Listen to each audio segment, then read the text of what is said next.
Ladies and gentlemen, welcome back to the stream. It's so great to see you. Welcome back to the stream, everybody. It's another Thursday night. Rosh is all done with her college stuff, which means we can get back to blueprints. Ta-da! That's right, we're getting back into blueprints tonight. Now, I don't remember where we left off because Rosh and I have also been kind of vague about what's going on in Blueprint. So if you play it yourself, we haven't spoiled much for you. It's about we still give you the heads up of like, look away from the computer if you don't want the computer password. Don't look at this if you don't want that password. But so tonight we're getting back into it. Since the last time we met, we found 2 more red envelopes. We opened another safe. There are a couple there's a couple things we're trying to find, and Rosh is right, we need to find a cursed key in order to open a cursed chest. Hey Timmer, welcome back to the stream. Happy birthday, dude. Happy late birthday. We were talking about your birthday on Tuesday when we were trying to figure out what games to play. I actually played an action game called Elden Ring that I think you would have thought was pretty cool, but I elected to not play Animal Crossing in the spirit of you for your birthday. So Tuesday we didn't play Animal Crossing as a happy birthday present to you. But I did play this goofy game. It's not even goofy. It's actually pretty intense. But you'd probably like it. It's got a lot of action to it. There was had a lot of realistic visuals. Big bad guys. So there was a lot happening that I think you would have been like pretty into to watch. Well, it's on YouTube, so if you want to check it out, go free and look at it. I was going to trim it so that it took out the part where I talked about Final Fantasy VII Remake for like 30 minutes, but I was waiting to get to my home computer so I could download it, strip it, and do something else with it, but I think I probably just won't do that because it's a lot of work, so I'll be cutting it down on YouTube, so it'll just be the Elden Ring portion, which hopefully it's good. We hope you had a good birthday, Timmer. Welcome back to the stream. Great to have you here. Otherwise, not too much has happened, so we're going to jump right back into the game. Remember, Rosh is playing, and I'm just sort of commentating on the side. I will have Rosh's microphone on, so you'll be able to hear some of her dialogue sometimes here and there. But yeah, let's jump right back into Blueprints. Day 105. It's a lot of days. Alright, and Rosh sent me some pictures over all these things that she found.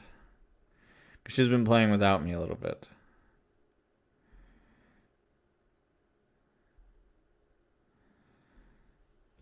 Oh, I see. This is the diary you opened.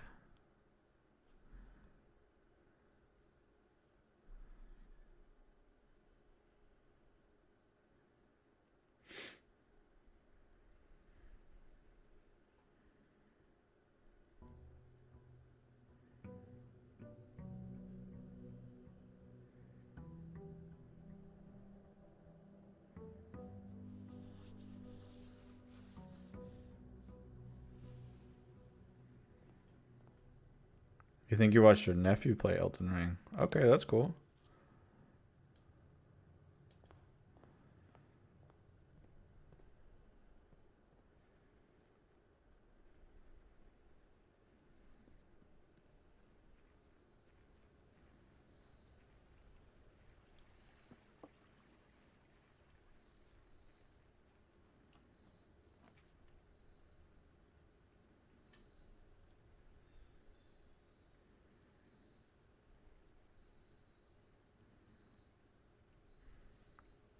Sorry, I'm reading this journal Rosh sent me. I don't want to read it out loud because I don't want to like give you guys spoilers if you choose to play this on your own. It's probably fine to say these things out loud. I don't know. Finding the thing to open this journal is quite the reward. Well, yeah, you don't say how we did it, but like honestly, I don't know if there's anything I can take away from that journal. Like it mentions things about like what the rooms do, but I don't feel like I've noticed any of those things. I wonder if... Actually, no. I wonder if that chest got unlocked because I found the key to the journal. Maybe opening that chest will cause those things to happen from those rooms. Maybe. What do you think I should do?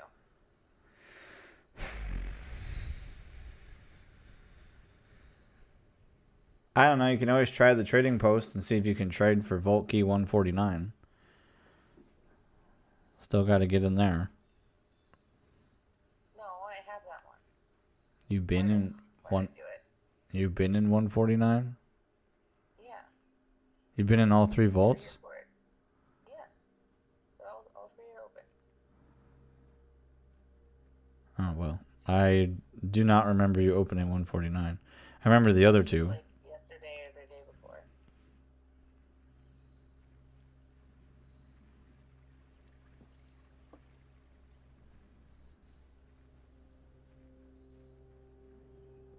Useless thing for today. Do I have a blessing? I do have a blessing. My blessing is that I can use gems to rotate floor plan.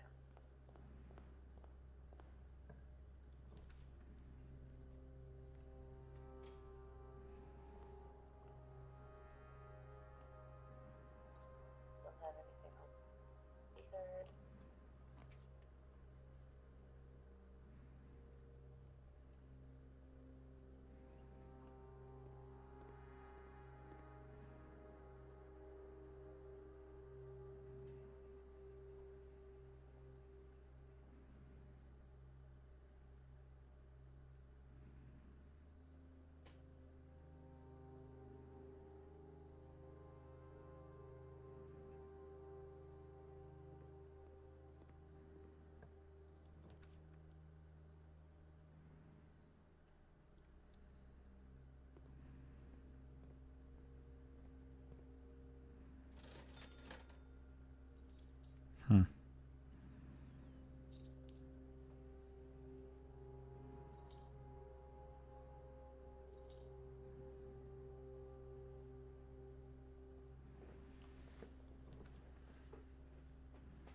He's here.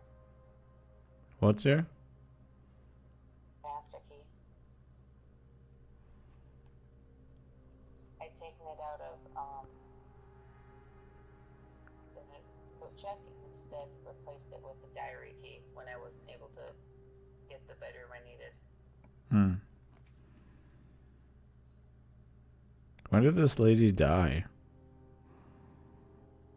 I'm pretty sure that would be like our grandma or something. Yeah, I know that. But when did she die?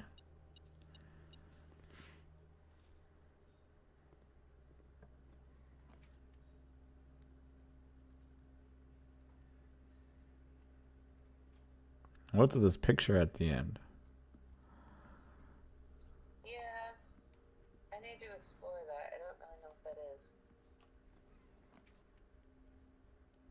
I don't even know any place that looks like this.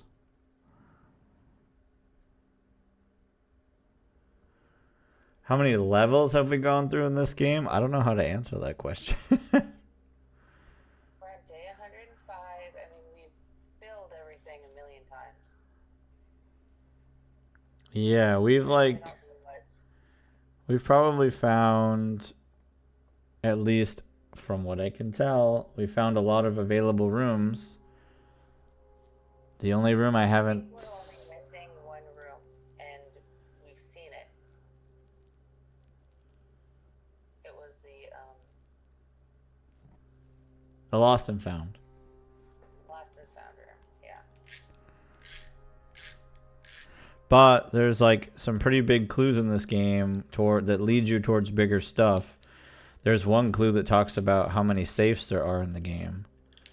And we found half of them.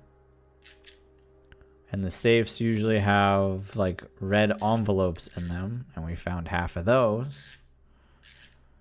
But there's also there's also 8 sanctum doors. How many sanctum keys have we found? 3? I think 4. You opened the first room, the last room, the second room. Which other one else did you open?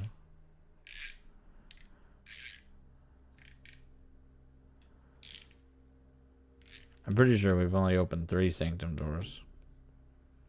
Because in one of the quote-unquote... Well, I guess I don't know if it's actually a safe, but...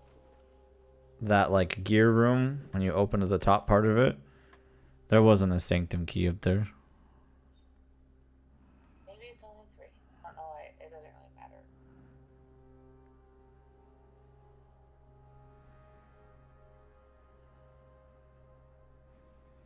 Okay, I'll be right back. My boba tea's here.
Spaces.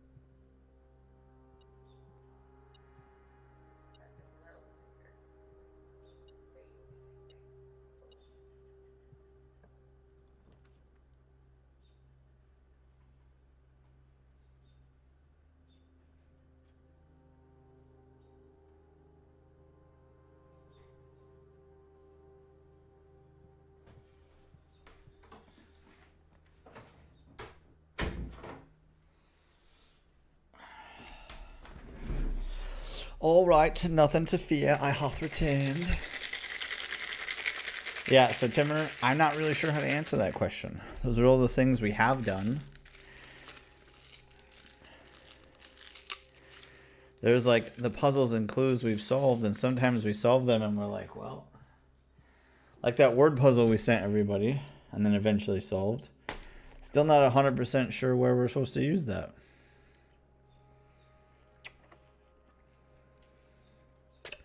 Oh, that's really frustrating. Shoot. What's really frustrating? I pierced my boba drink and went to take a sip, and the foam poured out all over me. Oh.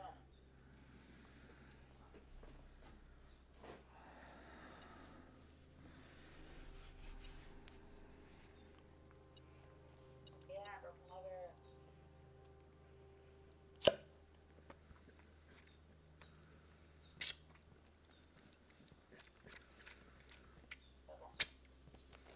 What the flip?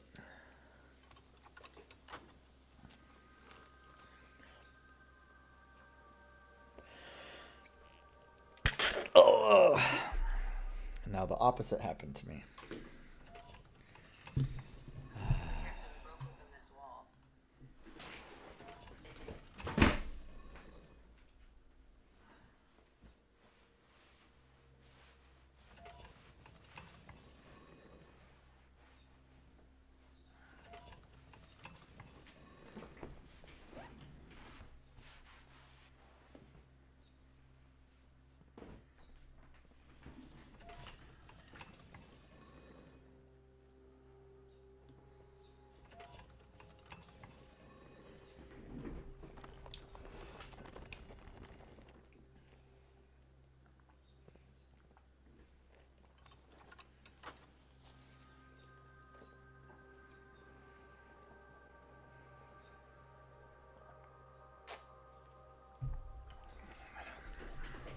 How many times have we entered an unroomed situation? Do you mean like a new room? I think we're on day 105, so that means each one of those days is a new start over. Oh, that's what you mean. Yeah, so every single time the day ends, the rooms undo themselves. So, day 105. It's happened 105 times.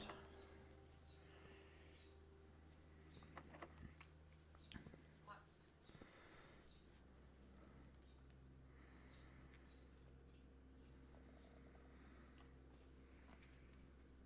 Man, I did not like how cold it was at that soccer game. Yeah, I knew it was going to be cold, so I wore a sweatshirt and jacket, but I wish I would have brought gloves. Oh my gosh, me too. And for Fire Lord, his hands were so cold.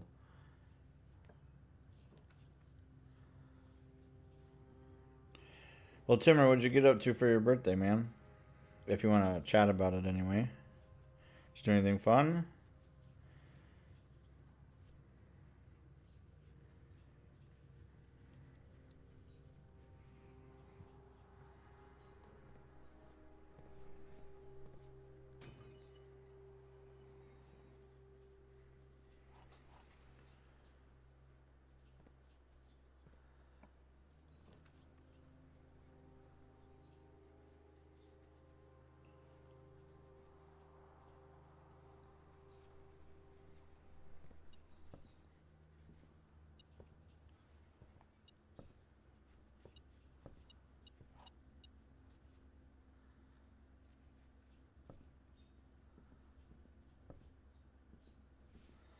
Okay, there. Finally got my glasses re-cleaned after this thing exploded in my face.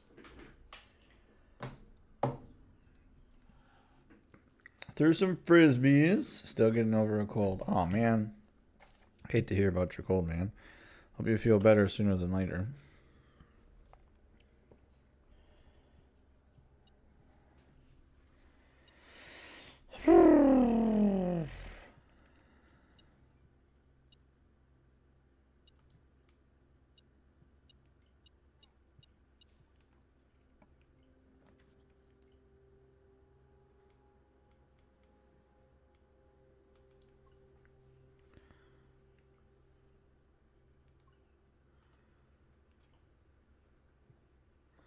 Now, I've been getting these wrong a lot lately because I just don't want to put the time thought into them. Into what?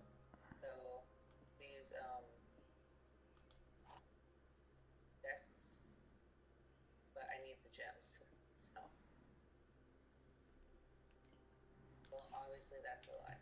Oh, I wonder if it dumbed it down because I've been having way too much trouble lately. The other two boxes contain gems. Well, that's a lie, so this gotta be the truth. Okay. Yeah, so I'm not 100% sure if you guys can or can't hear Rosh's what she was saying. But these are progressive puzzles. So every day that you solve a puzzle correctly, it gets a little more increase in difficulty day after day. And Rosh has had very little problems with the parlor puzzles and the billiard room puzzles or break room puzzles to the point where they're pretty tough now. And they add real goofy mechanics to some of them.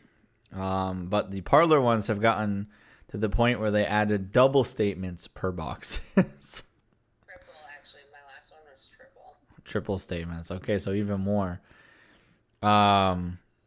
Which is making it trickier and trickier. So that's one of the cool things about this game, like it or not. The game has puzzles that kind of evolve with you here.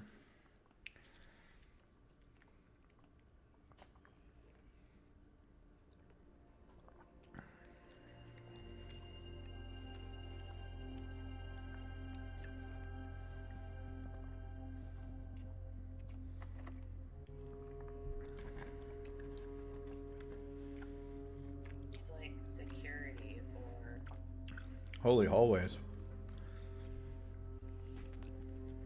this one.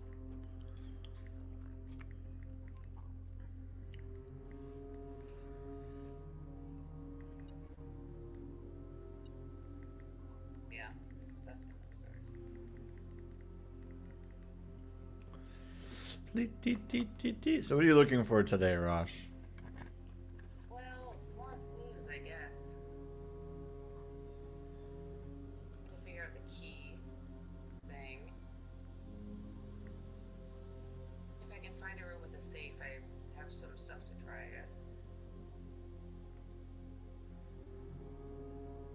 Oh yeah, we haven't really found a lot of safes. Because you need to find that other, like, fuse, right? That circuit fuse or whatever. Yeah, and so that's another thing, is like, as I'm going through these rooms, I need to start paying more attention to things that look like they could be either broken or... Interacted with. Yeah. Maybe there's stuff in the basement. Maybe.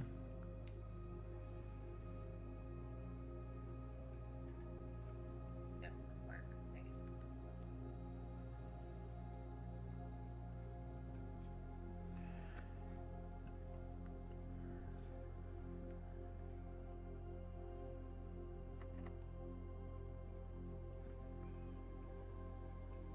Timmer, are you going to be heading up to the lake house this summer, or are you going to take it easy where you're at?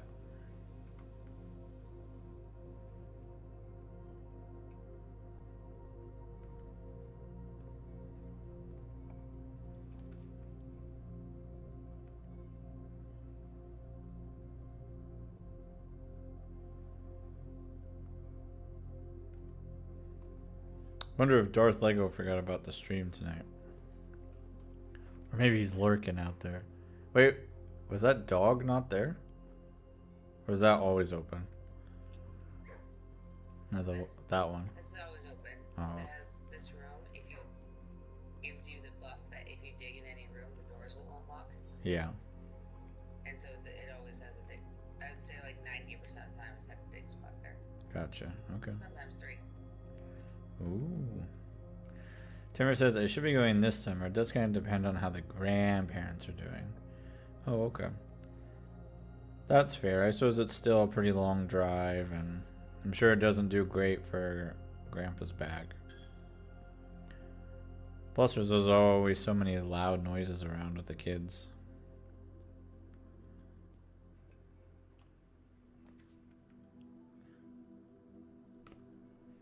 Dude, I went the wrong direction. Oh no.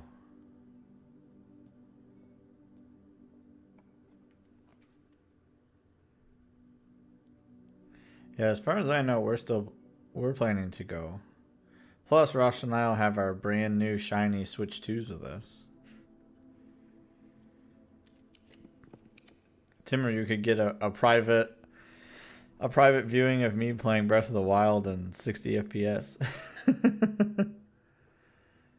I do not remember where you slept last time. Oh, no, I do. You slept in like a bathroom or a closet.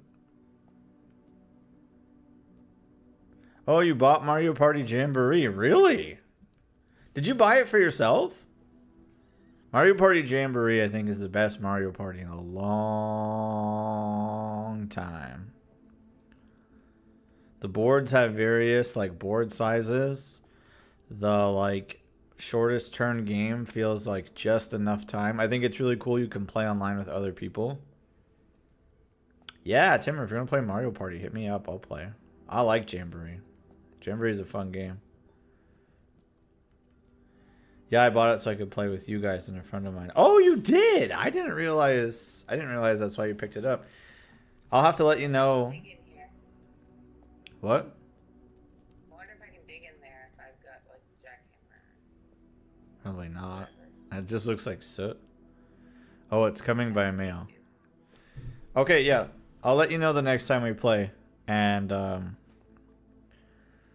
we can try to play together. Otherwise, if you just want to play with like me, you can hit me up whenever and I'll play.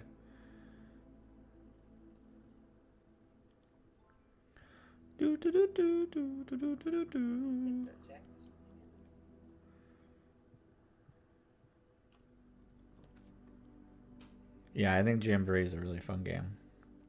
Did you play a lot of Mario Party, Timmer?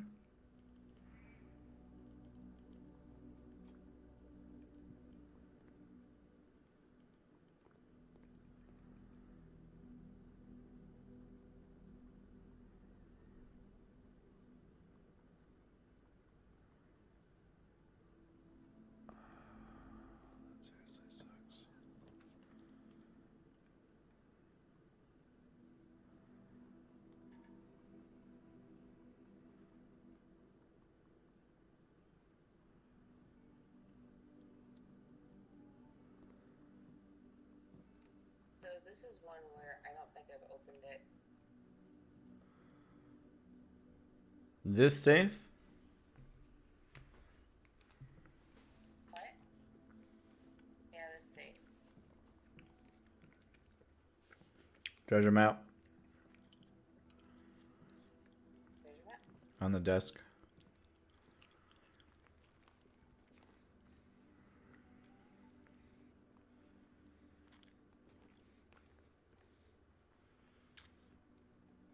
Yep. No, the corridor? Yeah.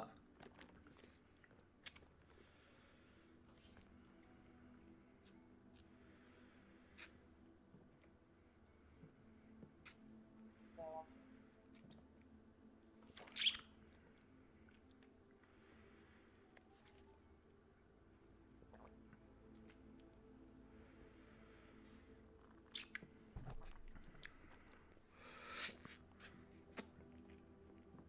The other stuff had to do with like what I found in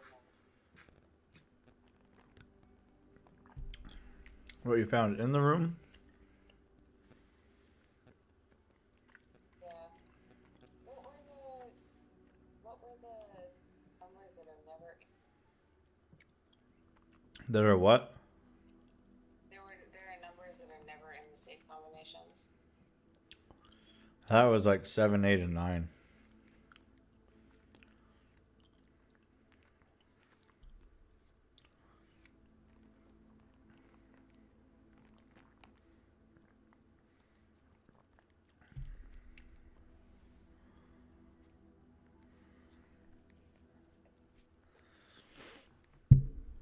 I don't remember if you sent me a picture about that, but I think it was like 7, 8, and 9. The other ones, there were clues within. There were clues in what? There were clues within the about what the safe code was. Oh, clues within the room. Well, is there really anything you can read in here?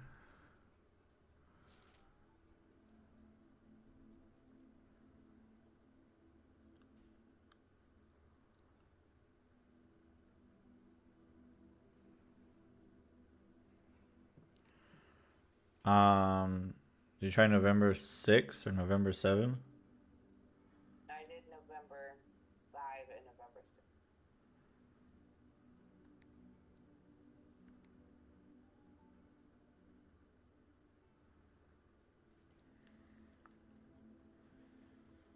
I suppose there's nothing to say that it's for long either, but Haven't all the other ones been 4? so far.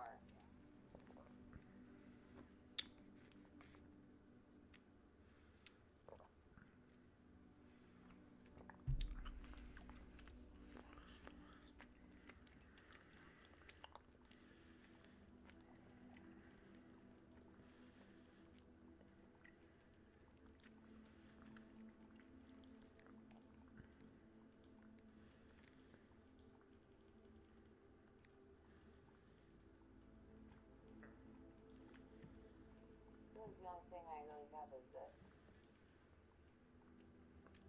Yeah.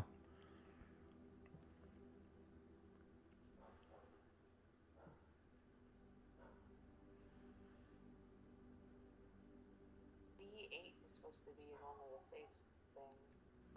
What is? That remember one of the here, I'll send these to you real quick.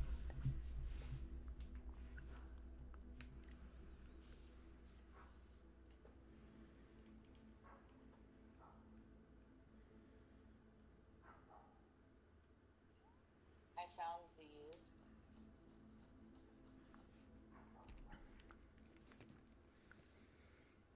Safe code D8. So this queen is in D8. What letter is D? 4.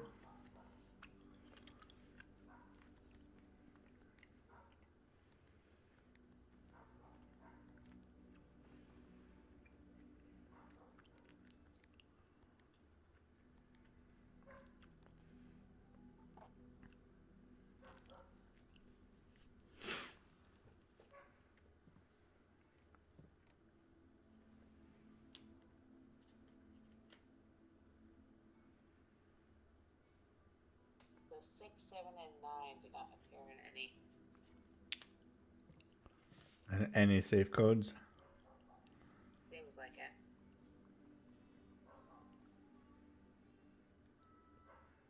So, it says it's not this, but I'm gonna try it.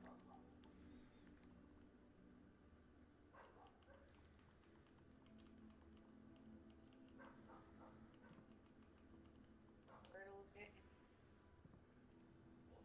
What'd you say? Is there any other papers located in here?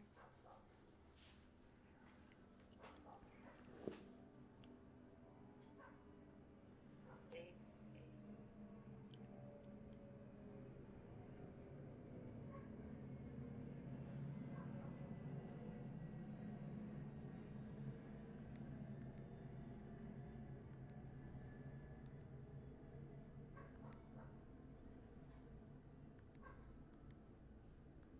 Hear the cat barking. Awesome. Love that.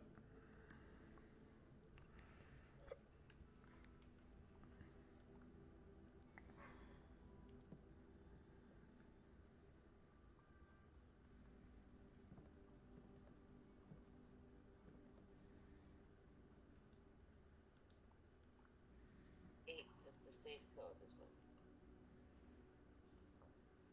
8 is the safe code? Well, the pictures I sent you, did you see them? No.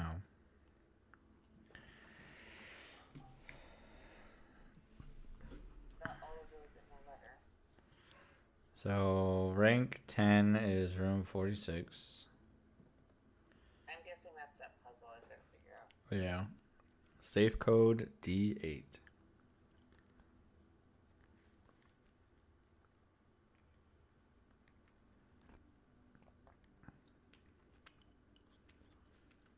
Well, you could try 0888. 0888.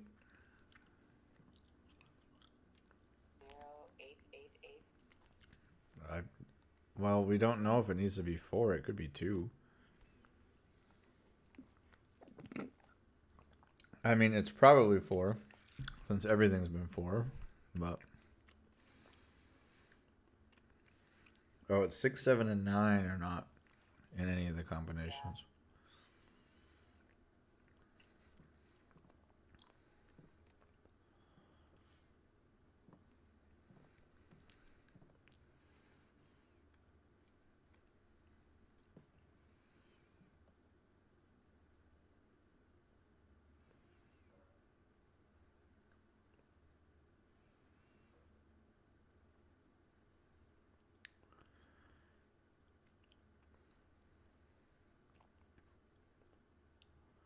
Maybe it's just 8.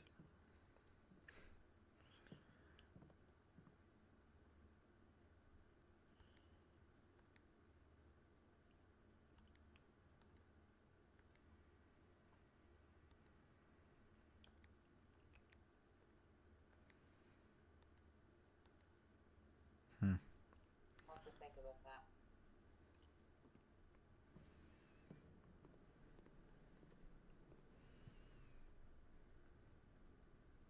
But I need to go.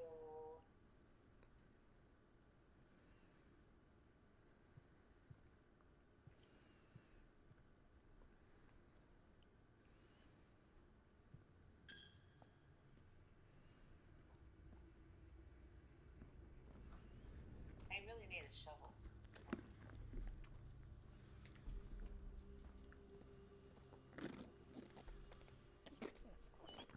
There's also this and this liquid.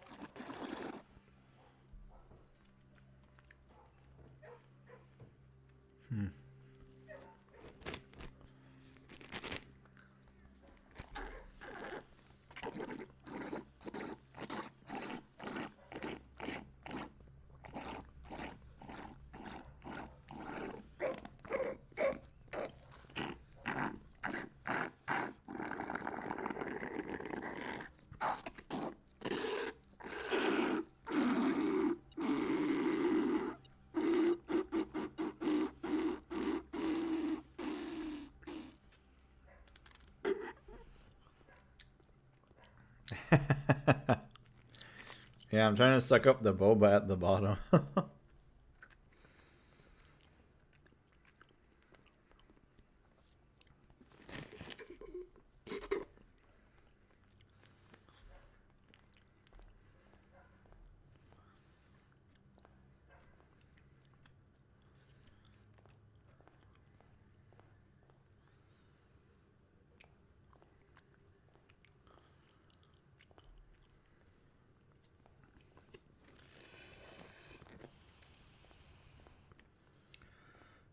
wonder if there's any walls on the outside of the house that I can break in.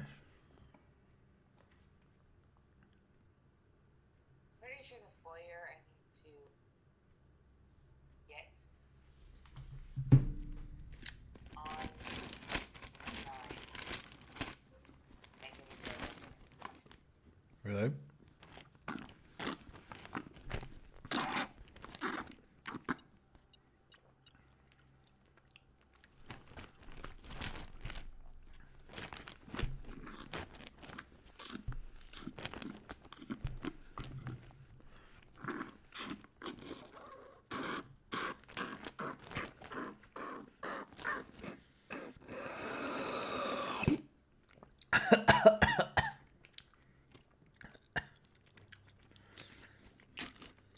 I'm gonna pop right back into my throat.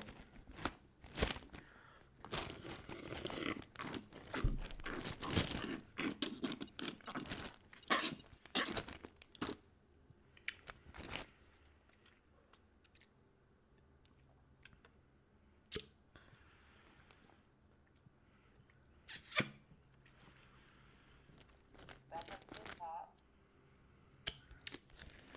Oh my gosh, I can't get like anything out of this thing. Maybe I'll have to go get my metal boba straw. Yeah, this one, those are obviously just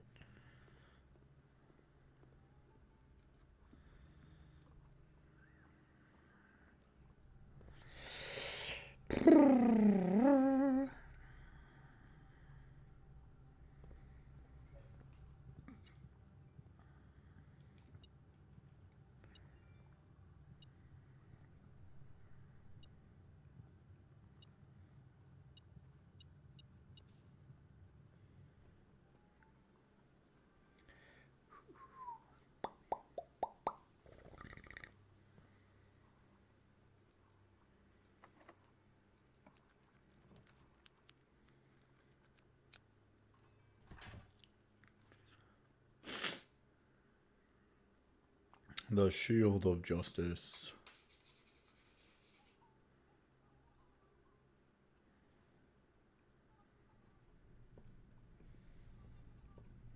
broke this wall open.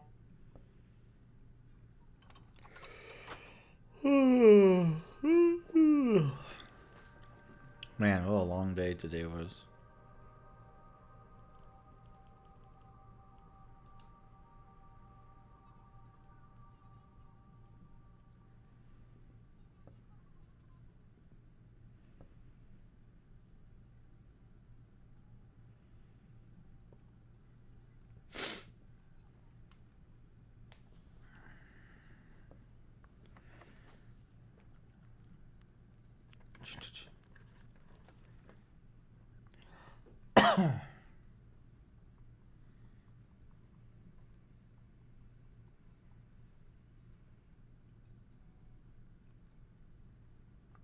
Oh, there's a lot of house fixing in the house you're at right now.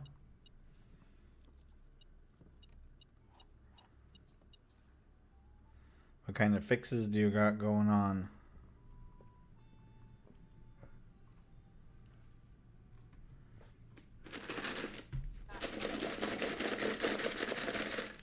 What'd you say? I think that was the last I could do. Oh, you don't have a shovel either. Back down to the break room, I guess. Start this over. Oh, you guys removed the skylight. How come?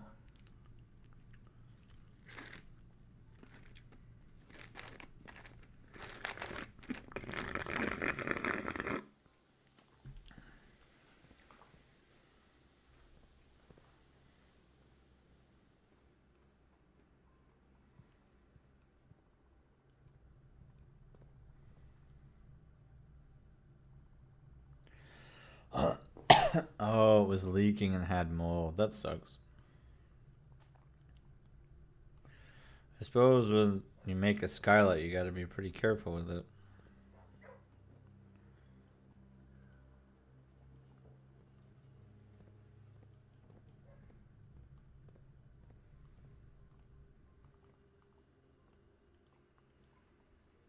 See if I can make something in the workshop and then code check it. Coat check the workshop. I don't have enough gold to buy a moon thing.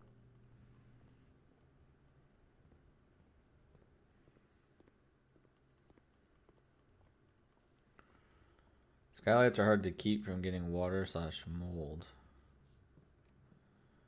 Really? I don't know anything about them. I'd also like to get the power to the boiler room again, or to the pump room, so I can empty fill up the reservoir. Mm-hmm. Not fill up the reservoir, fill up the, like, extra tank. Yeah, so your pool can be empty. And we can try draining the aquarium, or draining the other things too. Yeah.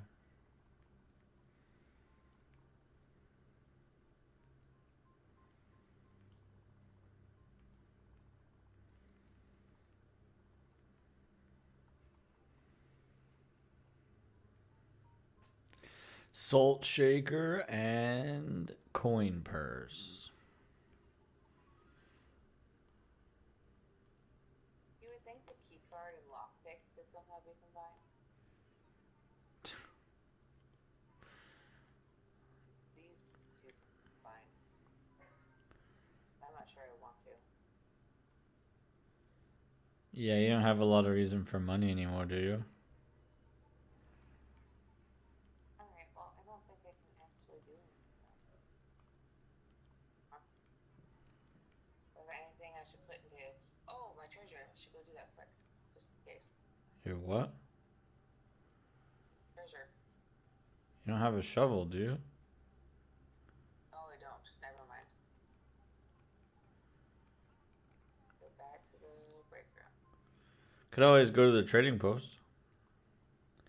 See if you can trade any of your stuff and then coat check anything. We'll try it out while we have it.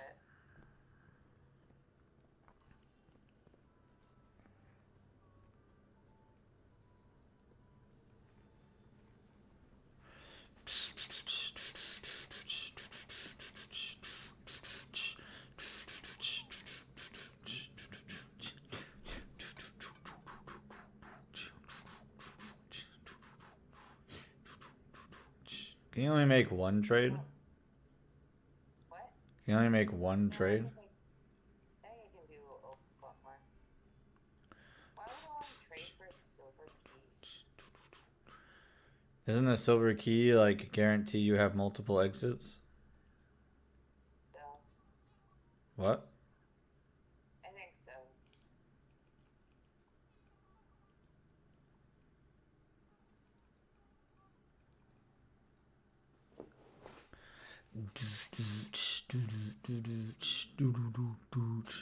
Trade the Morning Star.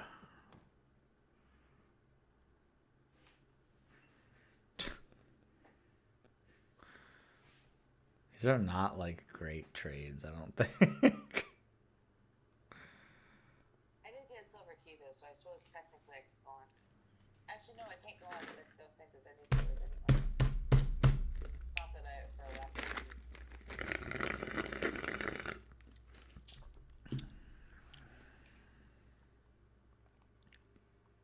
But maybe I can get the shovel somehow.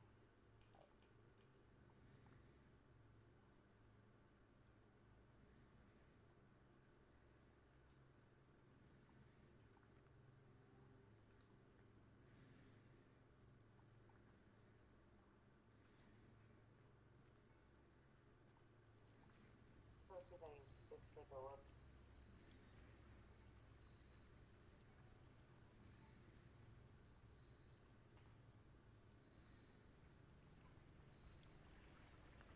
Hey, What's up? the bridge. Oh. I guess that picture was depicting was just this place. Is there anything behind it? Or around I it? need to go.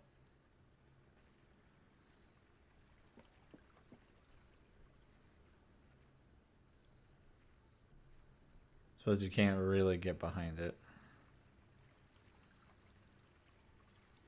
Yeah. If there's anyone outside. I wonder why that would be a clue. Considering the fact that you can only get that like pretty late in the game. What? The key to that journal. I don't think you can just get it late in the game. I think I just only did get it late. The tomb was a room, like a side room. You can make the burning glass. You don't need like a torch or anything. Workshop. So it was just something I did get late in the game.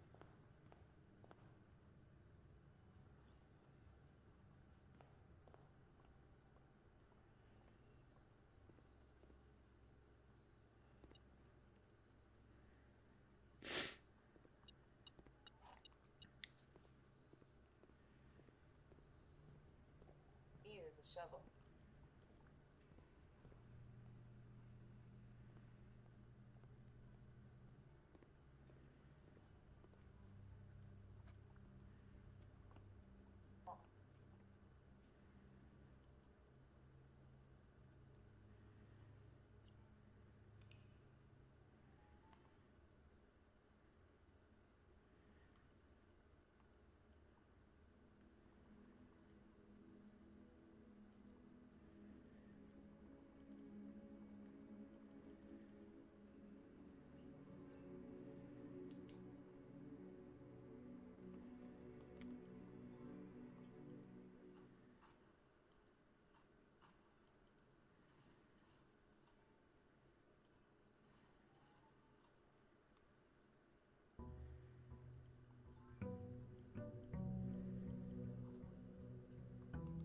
Maybe I'll send you this book.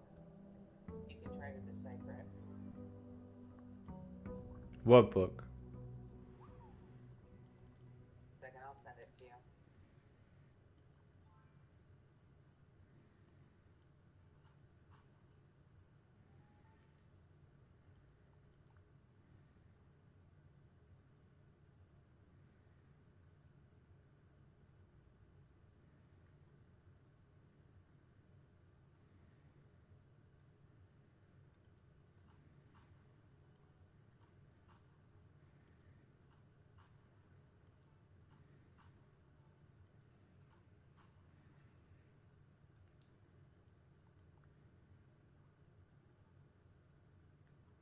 This is the one that was redacted.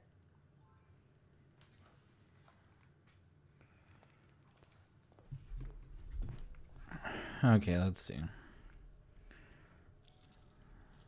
Oh, brother.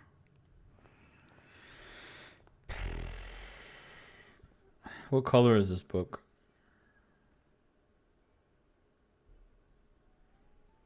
I don't remember.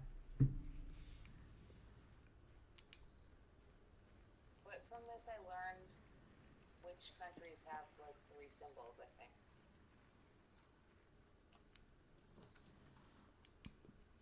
Yeah, I remember you marked that down somewhere.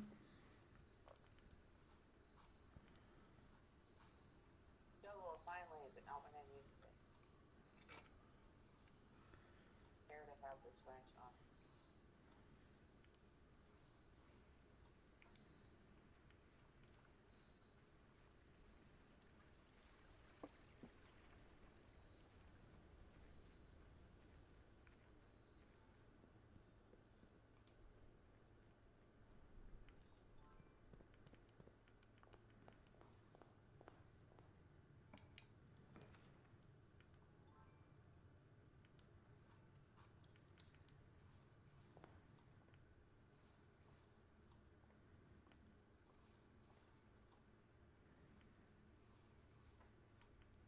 Alright, so 10 squared is 100.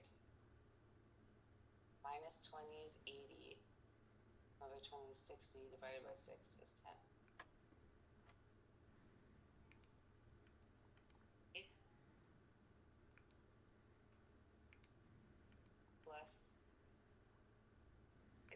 3 plus 9, 6. Squared is 36, which is around 63.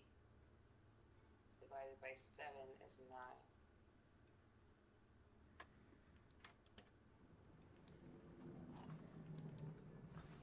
Good work.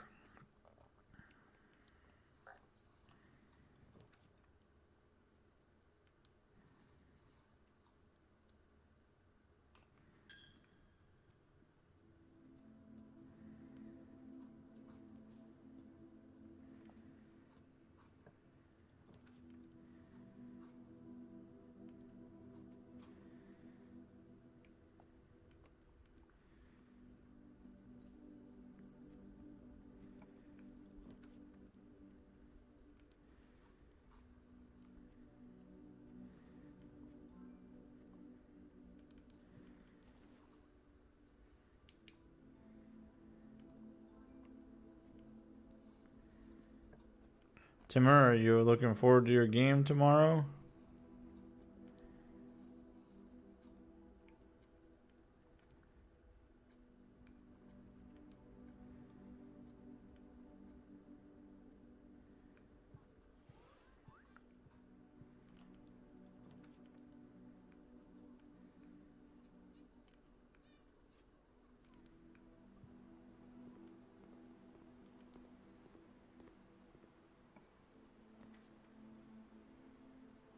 What's going to happen is we're going to stream this game for the full 2 hours, and as soon as we turn the stream off, we're going to find the answers we're looking for. Exactly what happens every time. 100% what happened the last time we did that. Yep, I'm hoping most of folks can make it to the campaign. Yeah, it sounded like a lot of people were there last time. And it seemed like everybody was having a good time, so that was cool to listen to.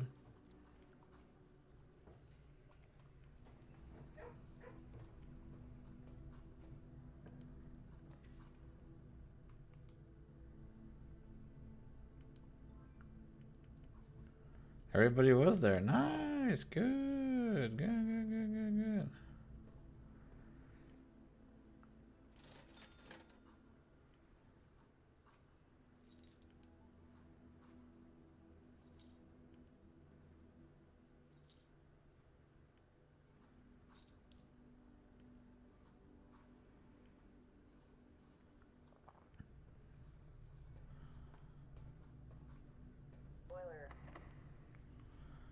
Boiler room? Is that what you're hoping for? Is that... Yeah, or not the boiler room, the pump room. They'll come back and have a monkey. Well, actually, big spots on it.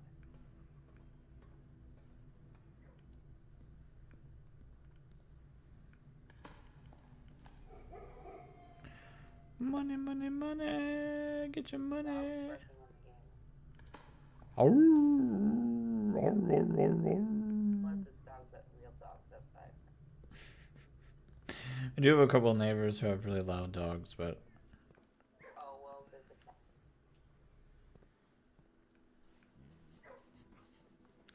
Good, Timmer. I'm glad it went well. I missed, like, all of it, because I got roped into dealing with all the kids.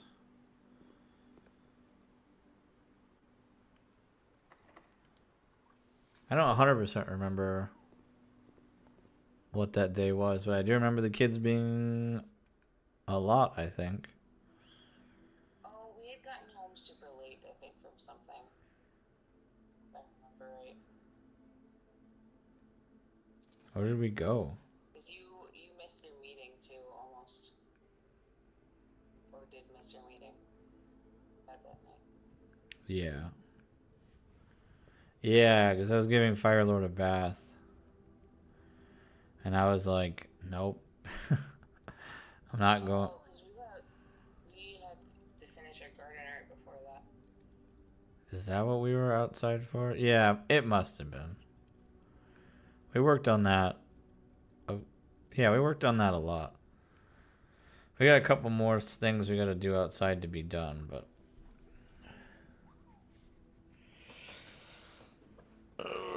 But no more daycare at the end of the month.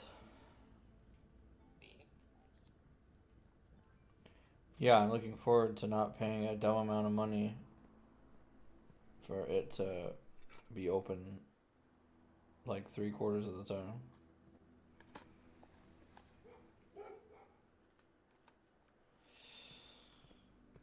Ugh.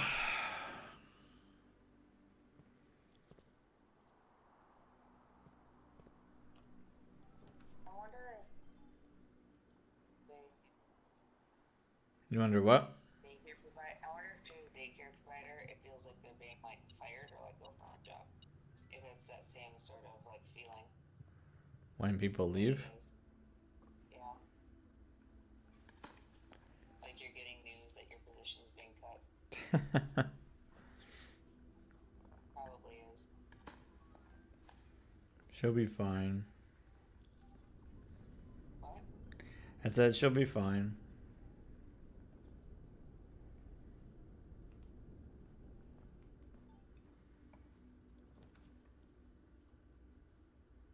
Not great options. Well, I can get bonus steps for tomorrow.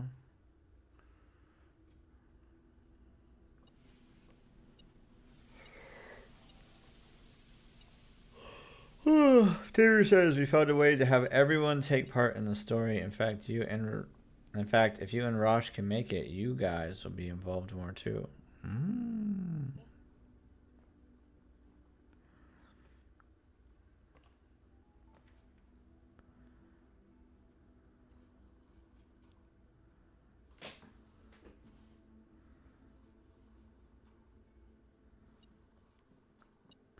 Do do do do do do do.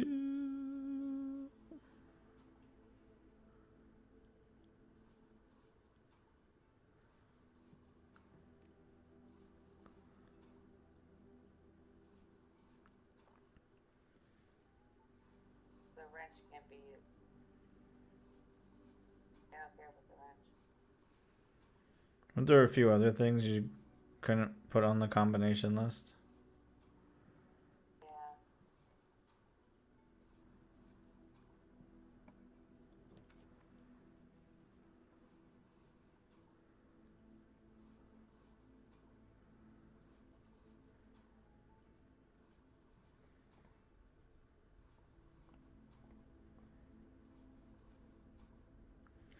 Well, Timmer, what have you been getting up to these days? I know you've been resting, but playing any games? Are you skitting by day?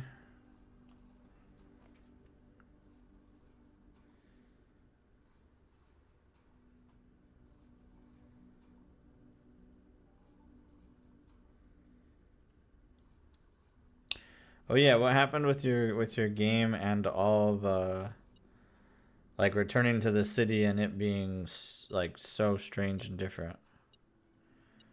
I think Rosh said something about there being drugs in the city. Oh, you're building stuff in Minecraft. Nice.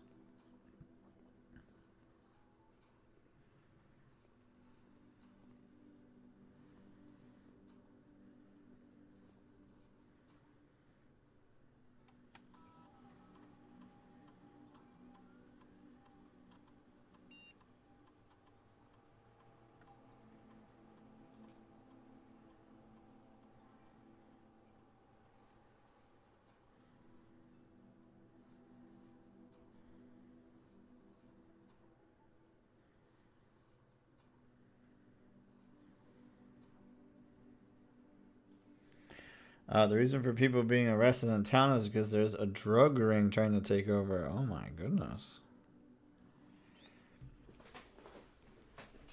Yeah, it was pretty entertaining.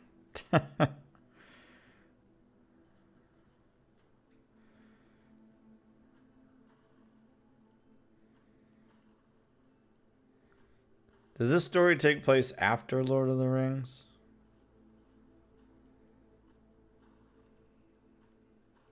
I can't remember.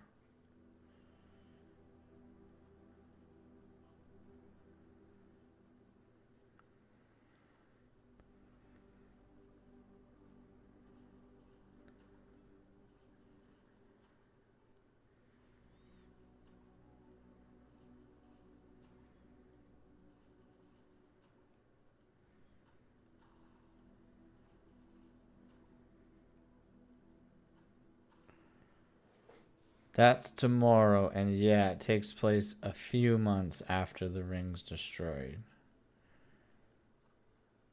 Doesn't that mean there should be peace everywhere?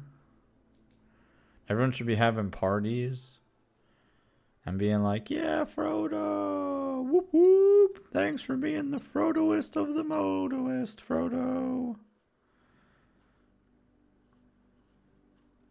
How long before Frodo goes on his boat ride into some other place? I thought that was after like a year.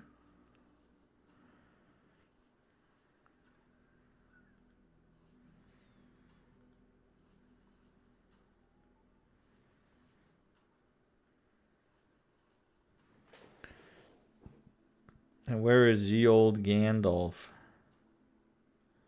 Oh, it happened a couple of years later. Well, there you guys go. Go to the Shire. Get Frodo to team up with you. Do do do do do. And then you win. Easy.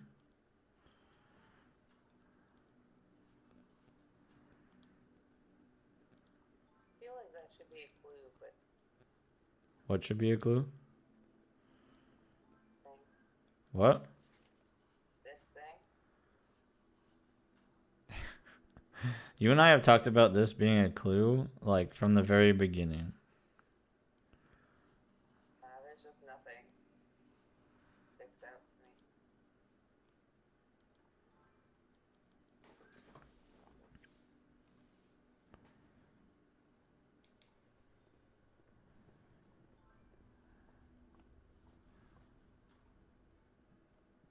Oh, there's the bell. There's a bell that goes off in my city on the hour.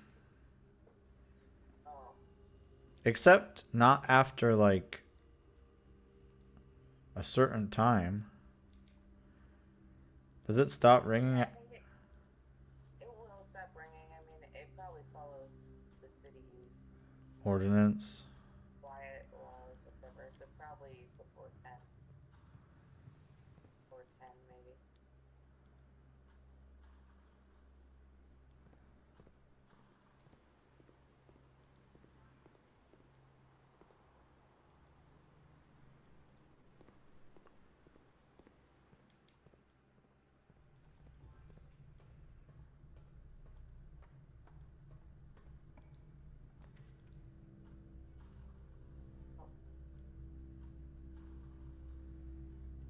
Not the direction I want it to go.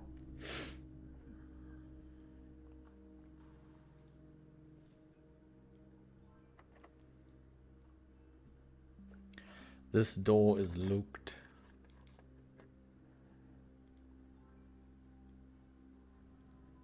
Sorry, tea break. What? But sorry, tea break.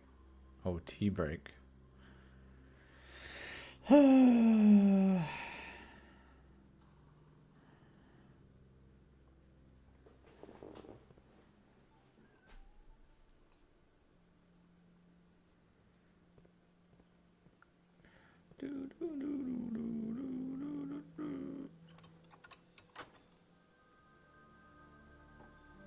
I'll go up on the other side if I need to. Do you even have quest bedroom? Well, probably not right now.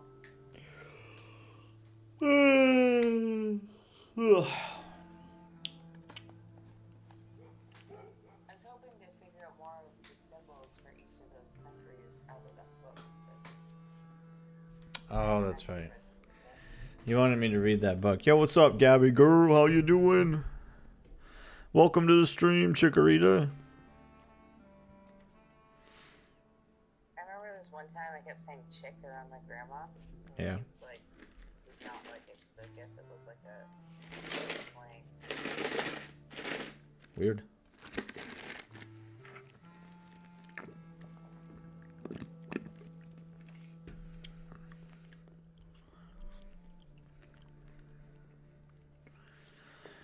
Alright. Arindia was once the name used to designate the realms of the eastern waters. Though the term is no longer employed in the halls of politics nor commonly known to the average citizen, its memory flickers in the hearts of those who hail from the lands that it once encompassed. And many of the elder generation and hushed circles still refer to themselves as Orindians.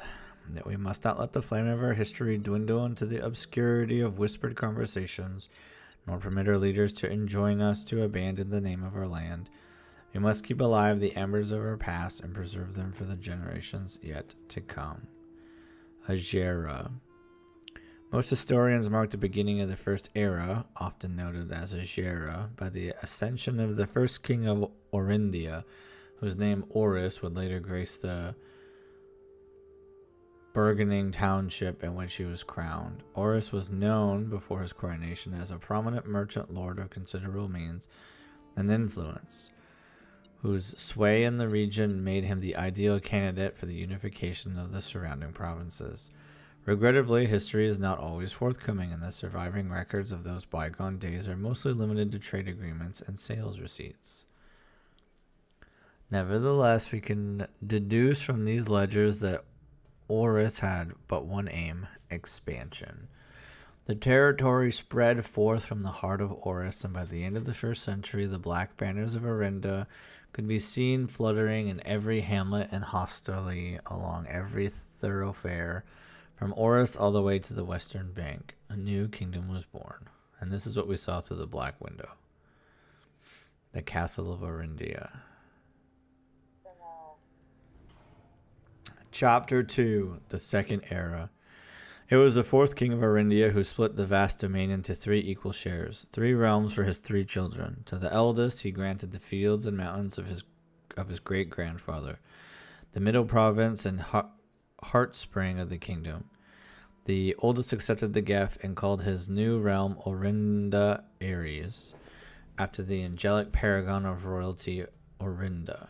To the youngest he bestowed upon him the realm of Arc Aries, the land of the northern storms, a wild and untamed expanse, which at the time was not... Hey, these are the statues we saw in that first...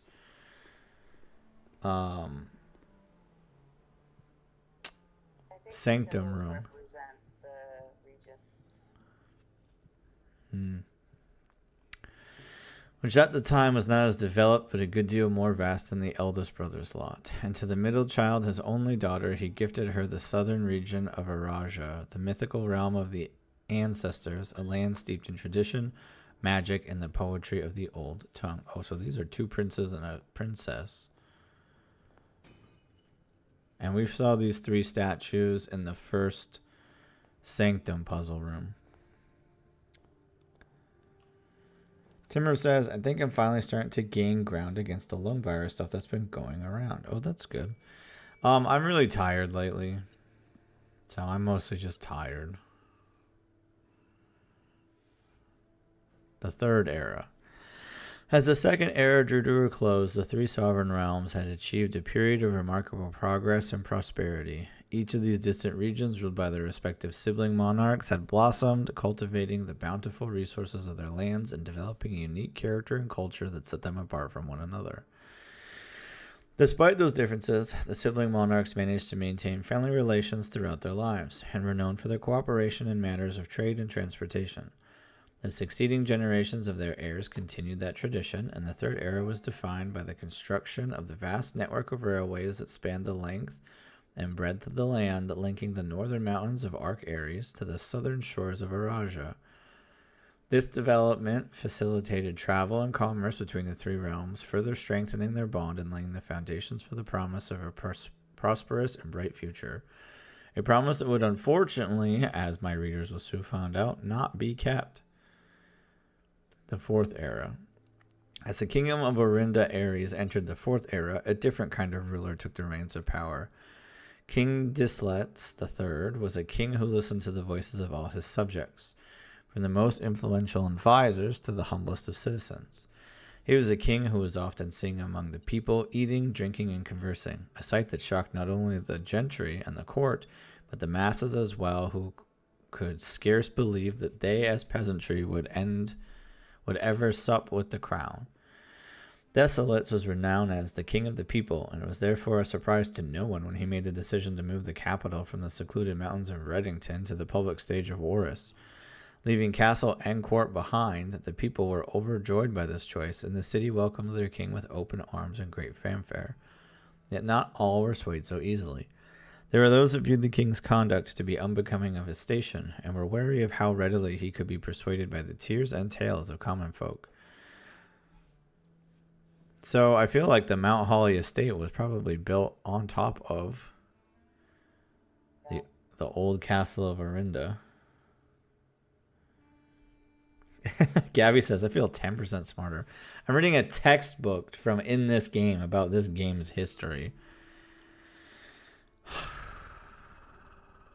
These dissenting voices planted the seeds of discontent, which took root in the lawns and gardens of the nobles of Fen, or as I have been instructed to say, the grand city of Fen. Chapter 5, the Era of Ruin. After the passing of King Disolates III, the fourth era came to an abrupt end. Thankfully, the king died naturally in his old age and surrounded by his people in Oris, far away from the growing unrest among the western city of Fen. On the very next day, the 6th of October, the self-proclaimed Prince On the very next day, the 6th of October, the self-proclaimed Prince Lurson of Fen declared himself the true monarch. This declaration was bolstered by a surprising number of supporters due to the fact that Desolates IV shared his father's good name, but little of his virtues. As the prospect of civil war seemed inevitable, the realm's regiments were hastily recalled from the frontiers to stamp out and put an end to the Fensurrection. However, instead of restoring order, what ensued was a savage and merciless campaign against their own people. The gardens of Fen, once a center of splendor, were transformed into a battlefield as the cries of the innocent echoed through the cities stained in red. The brutality of the pacification of Fen did not go unnoticed by neighbors. As sympathy for the city surged, allies came forward to lend support. Among them was a general of the Northern Regiment who, sickened by the barbaric actions of the other battalions, joined forces with Prince Learson to form a formidable army. Together they leveraged their political influence and favors to persuade the nearby realms of Arc, Ares, and Nuance to join their cause. However, even with the tide turning in their favor, victory did not come easy. The War of the Fifth Era lasted 22 long years and saw buried 1 in every 3 men. Prince Learson himself added another number to the casualty. However, even in death he had won. Oris had fallen, and with it the realm.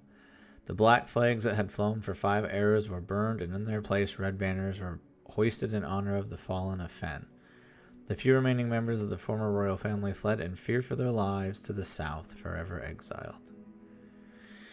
Chapter 6, the current era. Today the realms inherited by the 3 Fen Ares, Arc Ares, and Araja once again stand united as allies. Though the distance between our peoples has grown, our connection to this land remains as strong as ever. The spruce and birch that span across our realm serve as a constant reminder that we all share a common past. And as those trees continue to grow, so do our hopes for a common future. A future where we are not defined by the colors of the banners we raise, but by that which connects us. A land that we each call home. For this is, despite everything else, a land rich in history, a land of myth and wonder, a land that sprung forth the greatest empire the world has ever seen, the land of our fathers and our mothers and our children. This land is, after all that has happened, still Orindia. Okay, I read your whole history textbook. Yeah, I don't know about any of that.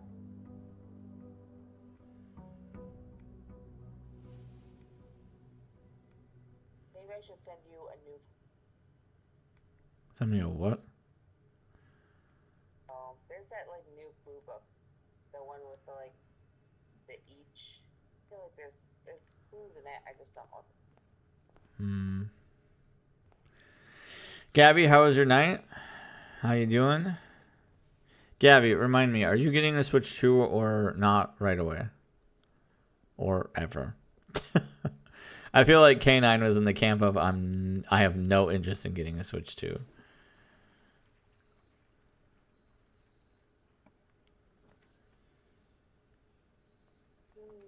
Oh, you don't have money for it right now. Yeah, Rosh traded in a bunch of stuff, including her OLED, and I think between like a handful of games, really most of the game value that came from the trade in, we traded in like 2 Switch games. This looks like it could be opened, right? Kind of. It sort of looks suspicious, yeah. So let's see. We traded in a couple Pokemon games, Skyrim for Switch, Xenoblade Chronicles X, a Pro Controller, the OLED, and all the junk that went with it. A spare set of Joy-Cons that we don't need.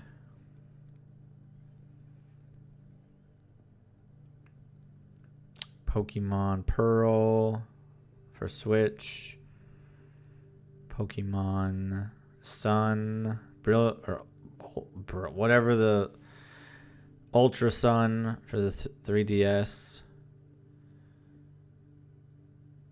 And that covered... It covered a lot. I think the total trade-in value ended up being like well over $300.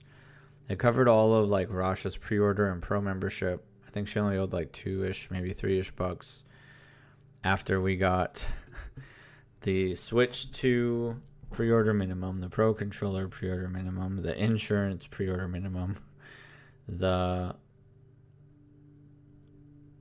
then the like $25 game member thing, which I think all of that wrapped together was like $50, $65. I think total my order would be probably $650 or something like that, and I only owe like $230. Something.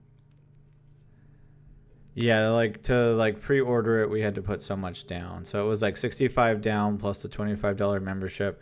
Most of the games, some of it covered that. So that was like a $90 thing, and we paid $3 on it. So it was like $87. Then we actually traded in the OLED and a couple other things, which came out to like a decent chunk of change.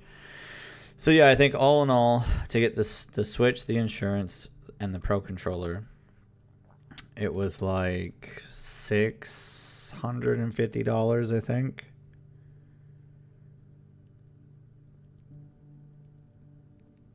Yeah, and then we traded all this stuff in, and a good amount of it is paid for. I think you still owe like $200 on the Switch,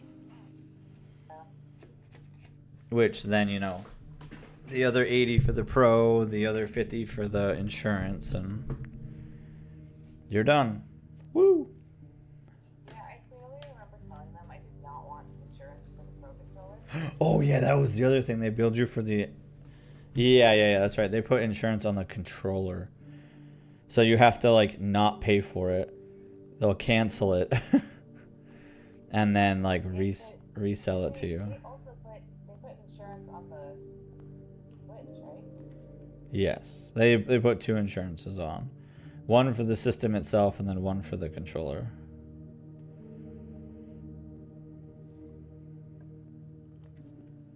What's the weather supposed to be like? Tomorrow? Yes, tomorrow? Yeah, tomorrow.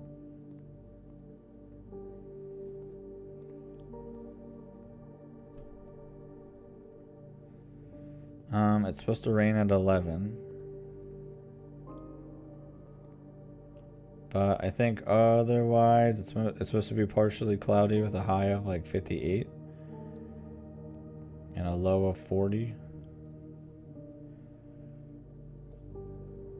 But these candles don't light.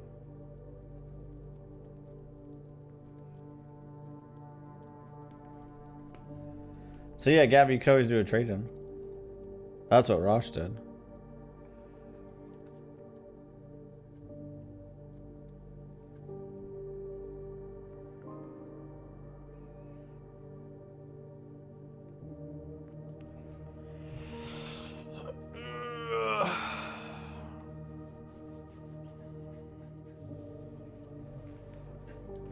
Pika Pika Pika Power.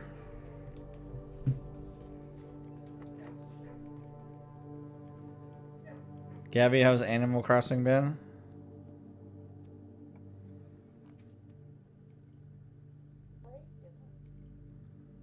The cat is gonna get stuck.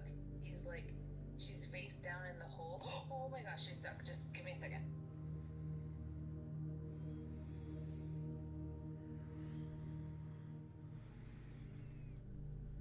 Sorry, she went face down into the corner between the love seat and the wall. Sounds smart. And got stuck upside down.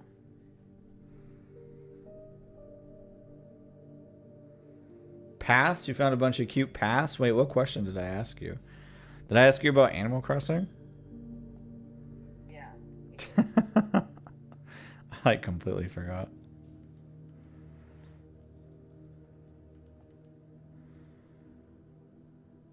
Yeah, I've been like tweaking my island. I actually waiting for Switch 2 to come out. I'm pretty excited for the Switch 2 to come out because I'm gonna migrate my Animal Crossing island from my Tears of the Kingdom Switch to my Switch 2. But then that's gonna leave my Tears of the Kingdom Switch open for me to just start islands over. Which is like one of my favorite things to do. But since my kids started playing Animal Crossing, they send me letters sometimes, and I don't want to delete their letter.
So for the red book, I'm assuming it's this one.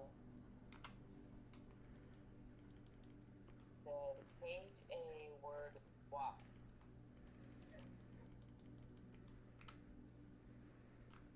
Oh, it doesn't make sense.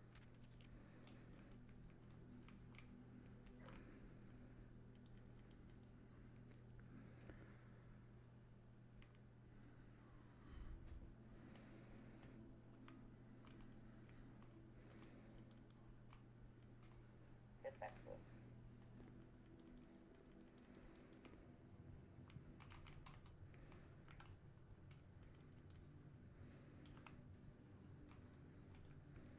Have you been talking? I can't hear you.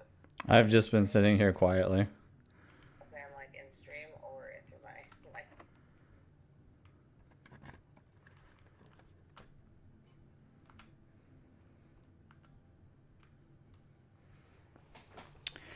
Yeah, I'm low energy today.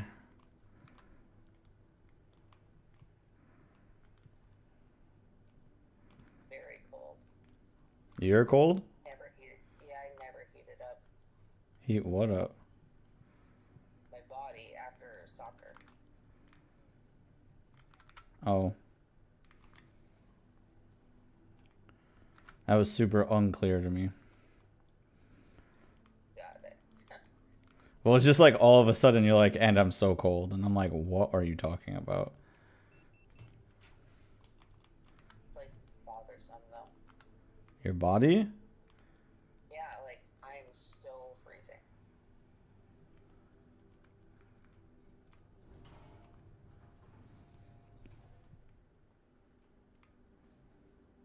What's my experience? Oh, I don't have an experience.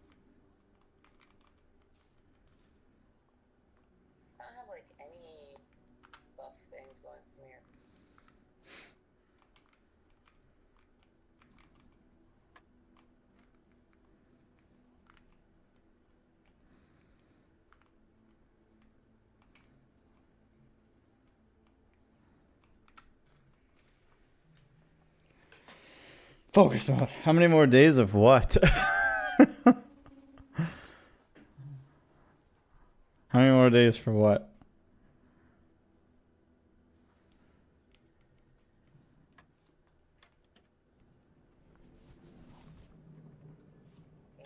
Oh, till the Switch 2 comes out?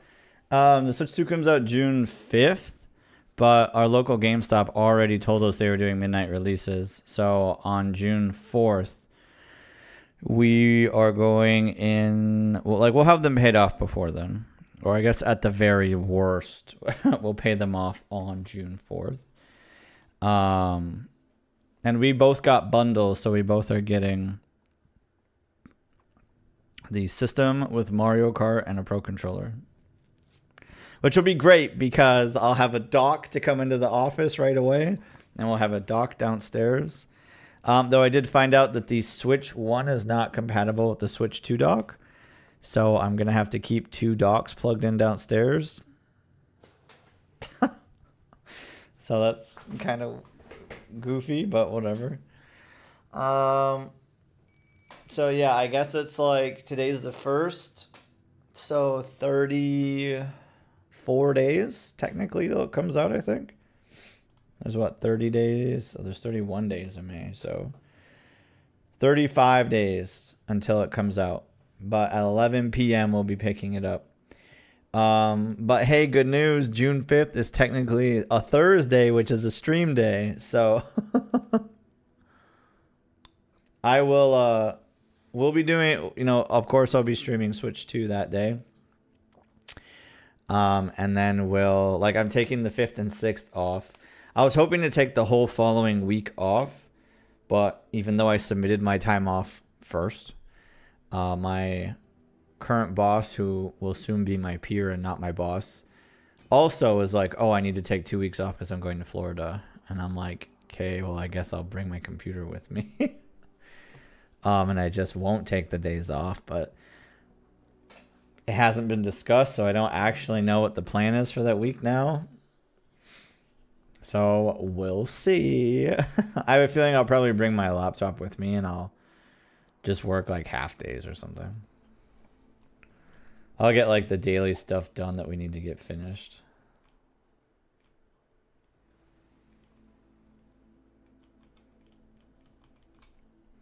Which really won't be too bad. Every year I bring my laptop with me to our like lake trip, and I like just get up at 7 in the morning and work on it.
It's gonna reach 75 on Monday. Sheesh. You're crying that Guardians of Azuma got postponed. Didn't it only get pushed back like a week? And now it's just doing like a simultaneous launch. That was a game I want to pick up, but I'm not buying Switch 2 games just to buy Switch 2 games. So I think what I'm going to end up doing is I'm going to renew my GameFly subscription. And then I'm going to try to game lock that game and rent it.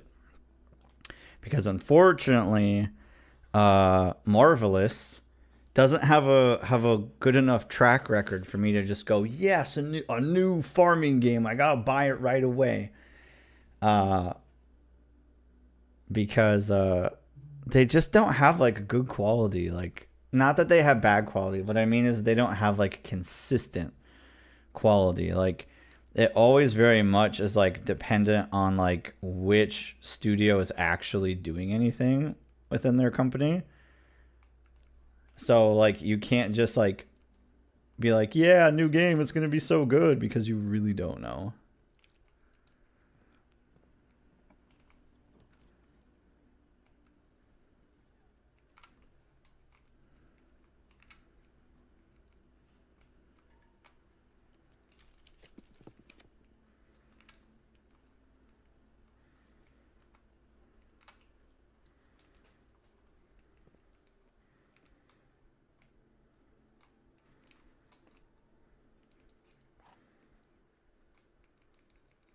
Watch it, I'm streaming here. Yeah, watch it, I'm streaming here.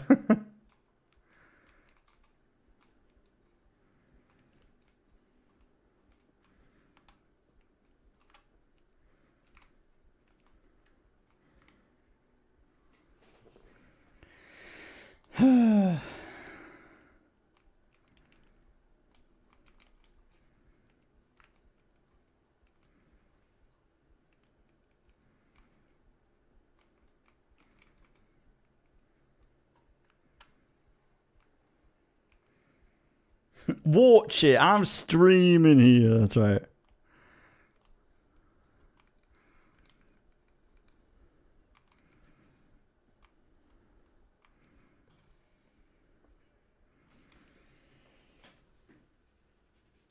Oh, so here's what I was talking about, where like these boxes have like upgraded to have multiple statements on them.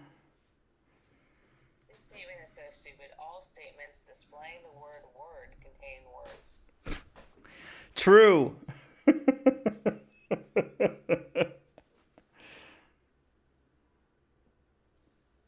think this box could be completely true. Okay.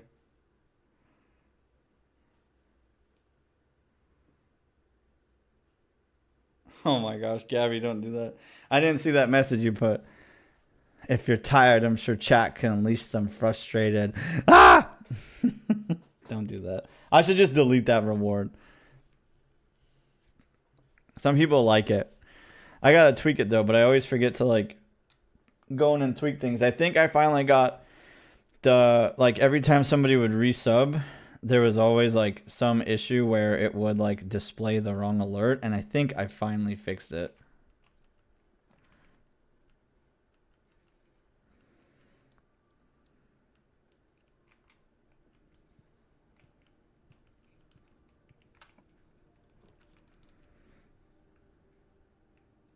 Hooray! It's all for me.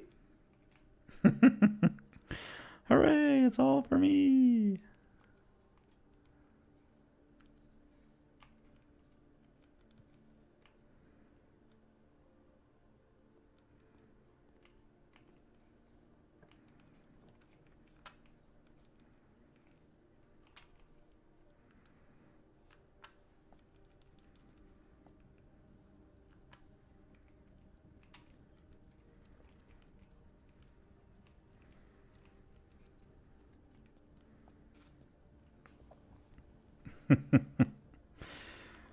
I'm just tired, man. Like, my youngest kid has been at home from daycare for multiple days, which that's what my whole summer is gonna be like, but it's just been a lot.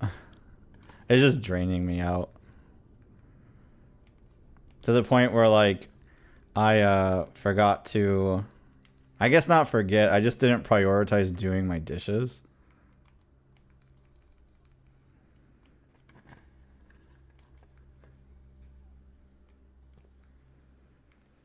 So then, like, because I didn't do them, it's just like, oh, now they're all built up and...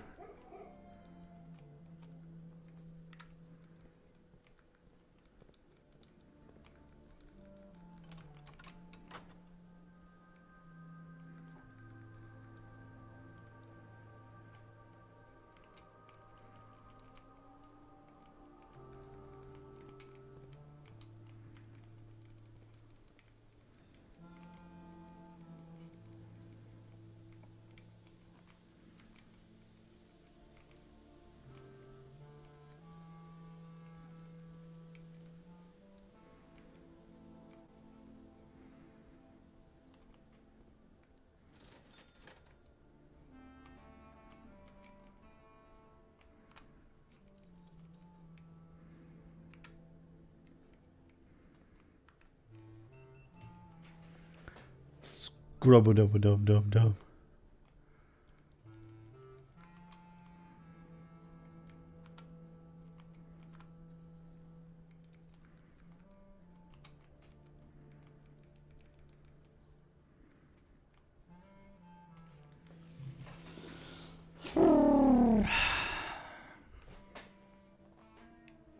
The VA for Zelda's gonna be at the con. Wait, you're going to a convention? I didn't know that.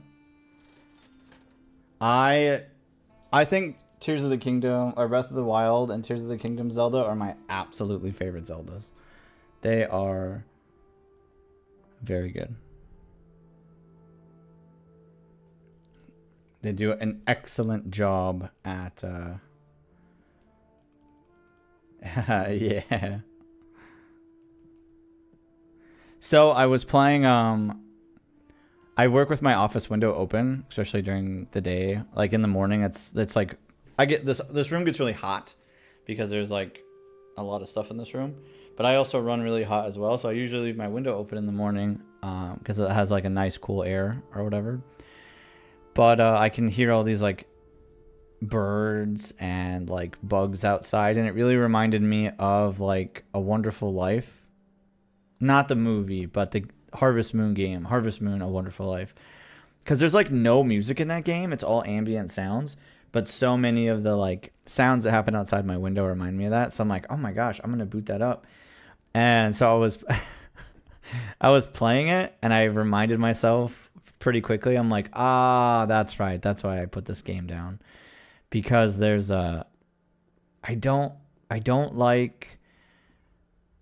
do like that the company tried to do something different. We always love trying out new ideas, right? But I don't like that there's a shipping box for your farm, but you can only ship out animal products from the shipping box. You don't like that. Weird. But also, you can only ship out products that meet a certain quality tier. And it's annoyingly difficult to like achieve that quality because even if you talk to your animals every day, you make sure they're fed, you make sure they get inside, outside, pet, snuggled, brushed, everything, right? Even if you do that like every, gosh, and that's the other thing. A month in A Wonderful Life is what? 8 to 10 days? It's really short. It's really, really short. But even if you do that for like a whole month, your animals are still just like middle of the road kosher. Like they're like, I'm fine. And it's like, what do you mean you're fine? Like, I've talked to you every single day. I pet you every day. I hug you every day. I give you the best food. What do you mean you're just fine? And they have to be, like, amazing to even make, like, B grade products. And so it's just like, oh, my gosh, this is so annoying. So your only other option then, if you can't produce, like, at least B grade or higher produce, is you then have to either A, open up a shop in the middle of town, which is easy to do. You can do it whenever you want, but all the villagers have their own timers. So if you do it outside of like their own time frame that works, you're just standing there wasting your life away. Or B, you have to wait for this traveling guy. I can't remember his name, and he only comes to town 2 days of the month. And it's like, gosh, what is it? It's like the 8th and the 5th or something. Like it takes ages for him to get to the city, and then he comes back like a day or two later. But then he's gone again for like a week. And I don't know. It's like I have fond memories of the game, and like there are some things I really like. Like I like the aesthetic, I like the villagers in the game. I just like don't like I don't care for the gameplay that much.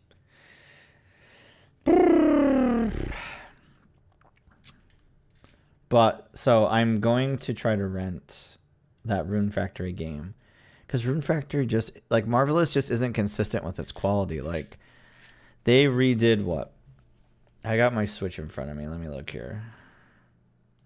I mean, I own like basically every farming game.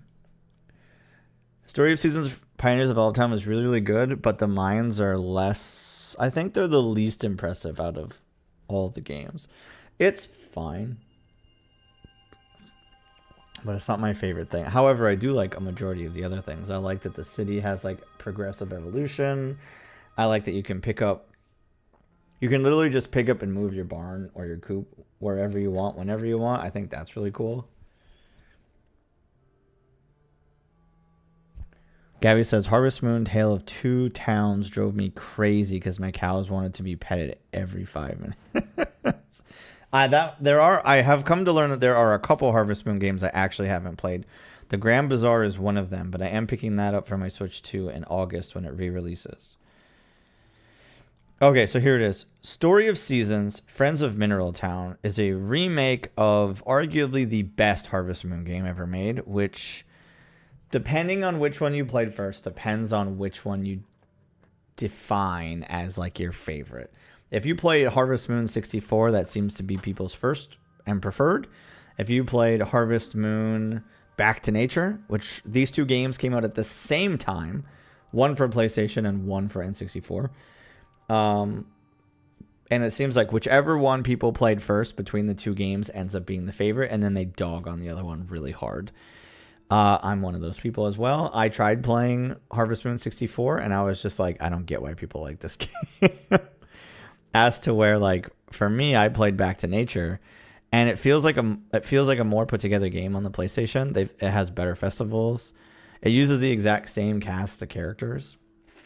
Guys, I'm so sorry about the ads. I'm so sorry. But did you know, if you smash that subscribe button, not only do you support your favorite content creator for as low as $5, you don't get ads.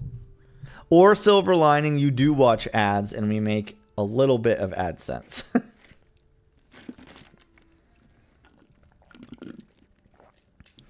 No. Wait. Okay. I see you say, I don't blame you, but I don't know to what you are referring. I hope it's not to the ads thing. I don't choose to run ads on Twitch. I have to run ads on Twitch, or Twitch will run ads. And if I don't pick when it happens and how it happens, they pick when it happens and how it happens. And you've all seen it. They've reset my settings before and not let me know they changed my settings. And then they do 5 minutes of ads all at once. 12 ads in a row. I smashed the button. Now my phone's in pieces. Oh my gosh. But you know, toss $5 at the channel. No ads. Help out. Wait, Timmer, why are you getting ads? Oh, maybe you're just saying in response to Gabby. Oh, ads. That sucks. I'm sorry, Gabby. All right, back to me talking about farming games. So I prefer Back to Nature. And then they re-released it for the Game Boy Advance, which is really cool. It was really good. And then they redid it. Story of Seasons, Friends of Mineral Towns. It's not a bad remake. It's a pretty good remake.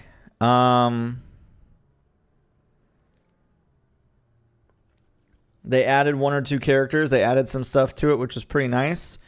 But the thing that makes me not like it, and it's a real dumb reason to not like a whole game because of one thing. But when you upgrade your house and you get a bigger bed, which is what you need to get a spouse in that game, they put the the smaller bed right next to the bigger bed. And it looks stupid, and you can't move it, and you can't change it, and it is literally the dumbest thing in the world. I submitted a ticket. I actually reached out to Marvelous about this. I sent them a message being like, you guys need to change this. It's so stupid.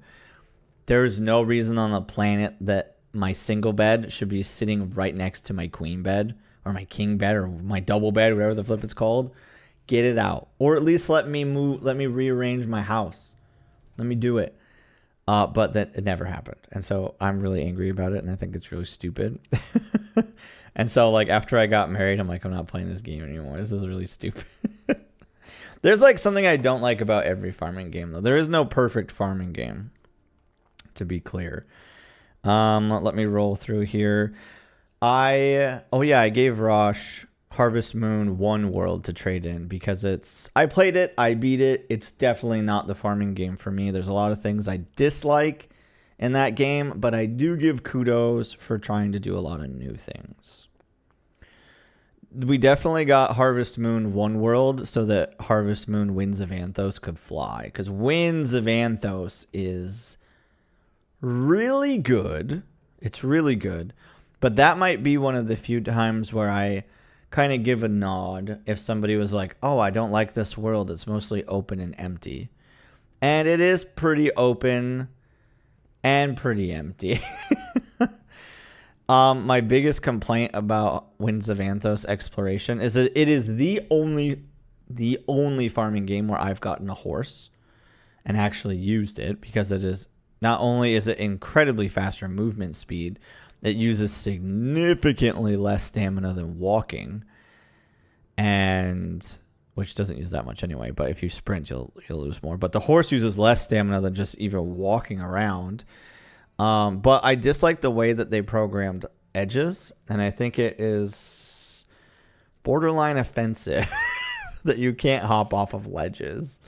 Like, it's criminal almost that, like, you can't do it for some reason. Like, you can carry around giant hammers, and you can put like 800,000 gold in your pocket, like literally gold ores, not even just money.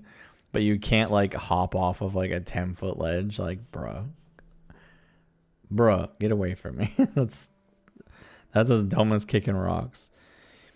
Yeah, and I already said what I said about A Wonderful World. Stardew Valley is great, but I've played it so much that I'm like, good.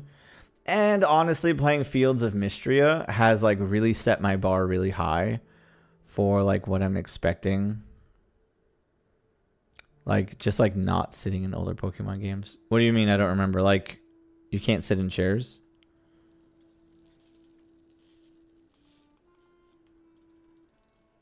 Yeah, Winds of Anthos is good. Its DLC is honestly dang phenomenal, and it really cures the mid game of Winds of Anthos because it's a great way to make money. I have Sunhaven on my PC. I really liked what I did play. One of the things I really enjoy is that you can like slide how long the days go by. I think you can do that in Fields of Mystria as well. Honestly, Fields of Mystria is my like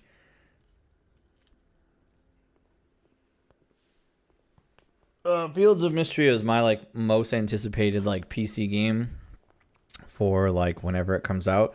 I hope it releases 100% this year, but if not, I hope it releases next year. And I'm staying away from it because I put like 20-ish. I think I put 20 to 30 hours into its like early access when it launched a while ago, like last year, and I loved it. Like, I loved it.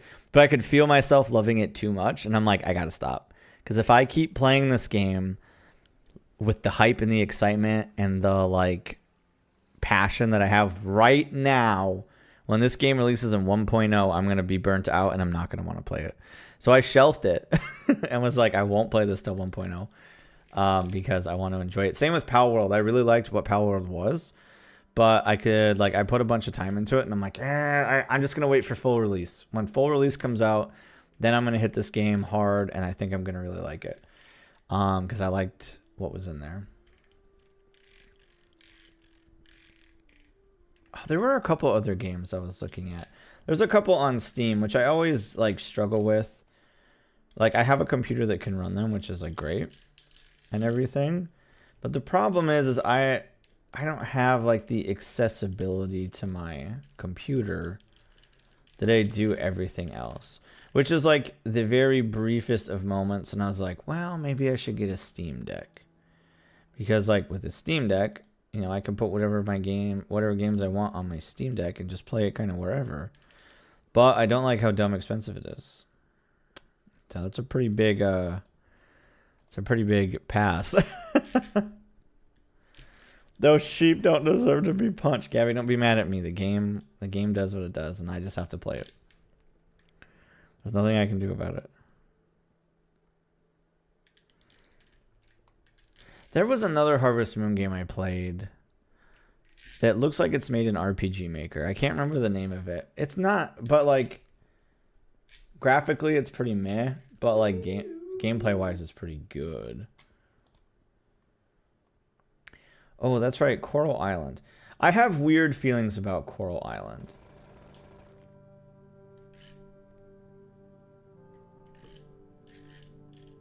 But it's been a while since I've like brushed up on it. So let me take a look at it.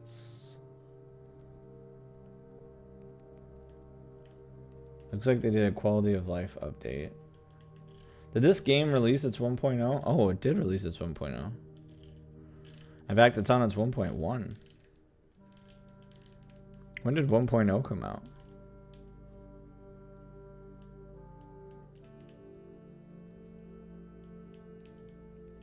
Oh, this came out in... You know, to be fair, I haven't looked at this in a while, but I guess Coral Island released its 1.0 in November of 2023. This still isn't on Switch, though, right? Like, this game's been in early access for a long time, which I think was part of my complaint with it. I think this was part of why I was getting really annoyed with this game. Is that, like, it was in early access forever.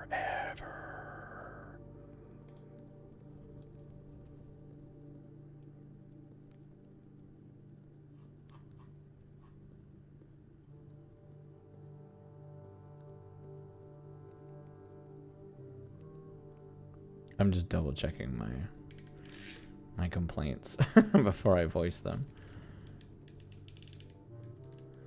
Okay, so yeah. Okay, so this game released early access in 2021, July of 2021. And at some point, not long after it launched its alpha or its beta or whatever it was. Okay, yeah. So about 1 year after early access, they release the beta. And the beta comes out in like June or July or whatever.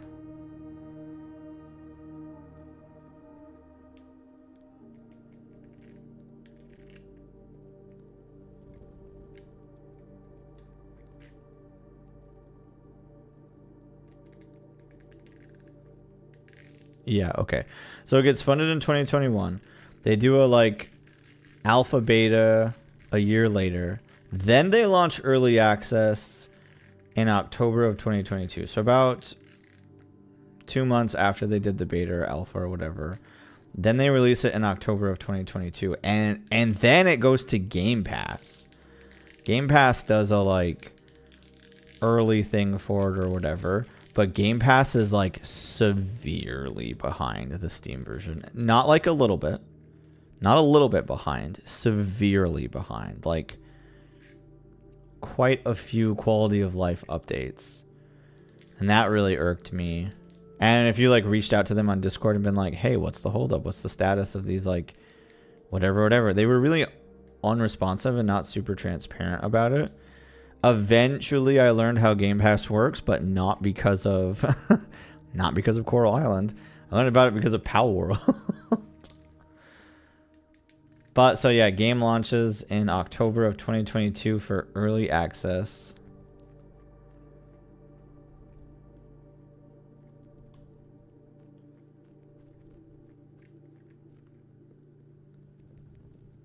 It gets DLC before its official release, which is freaking weird.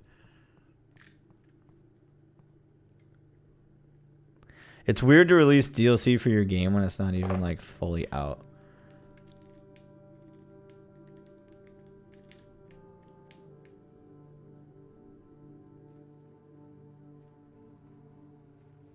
Yeah, they released DLC for this before its 1.0 launch by like 6 months.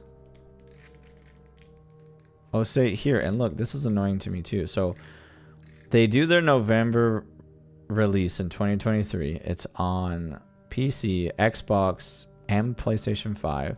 Even though they said a Switch version was coming, there's still no Switch version. Why did you just type out severely like that? Is that how I said it? Severely.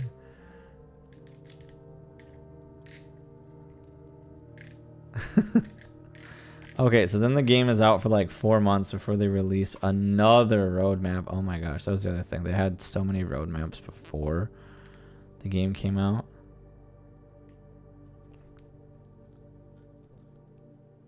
Oh my gosh. I don't know. Even reading this roadmap like really annoys me. Because like before the 1.0 release, they kept releasing all this content, whatever. It's great that they release content, right? But like it got to the point where it's just like, bro, just make this a 1.0 game, officially launch this dang thing, and then like make your updates. But like everything I'm reading in the like post 1.0 update, which I mean they're free updates or whatever, but it's still like, this is one of the major complaints that people have of like AAA studios where they release their game. Like getting the PlayStation Gold label is so incredibly easy. Like as long as your game barely functions as it's intended, you can get the Gold label. And so like it's pretty easy, but so many people are annoyed that AAA studios charge you $60 to $80 for games, and then they always come with day one patches. They're never like fine. I don't think you did do this. It all like they always come with bugs and always come with roadmaps and yada. Like AAA studios don't release finished games anymore, and it's incredibly gross and slimy. But this is an indie studio that was basically doing the same thing. They just would never finish the damn game. And oh hey, look at that. They never finished the game, and now there's now it's officially out 1.0 like all this time later. But like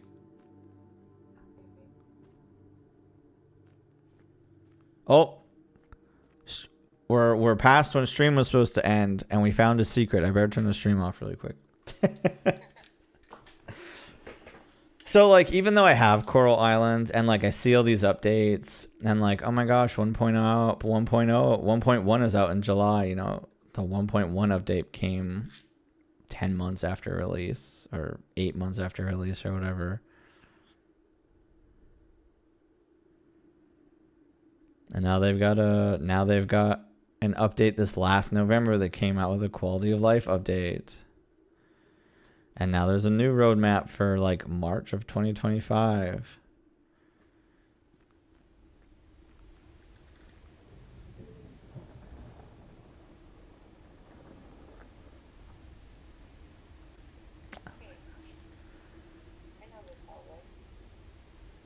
Oh, how did you get here?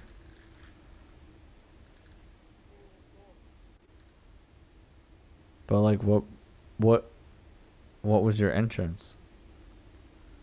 Oh, right here. That's crazy.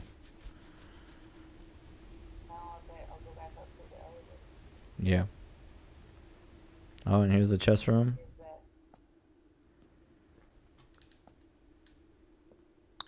Yeah, I mean, Coral Island has multiplayer, but like that just doesn't appeal to me. I actually really am tired of all these games getting multiplayer. Like, can you just release a single player game?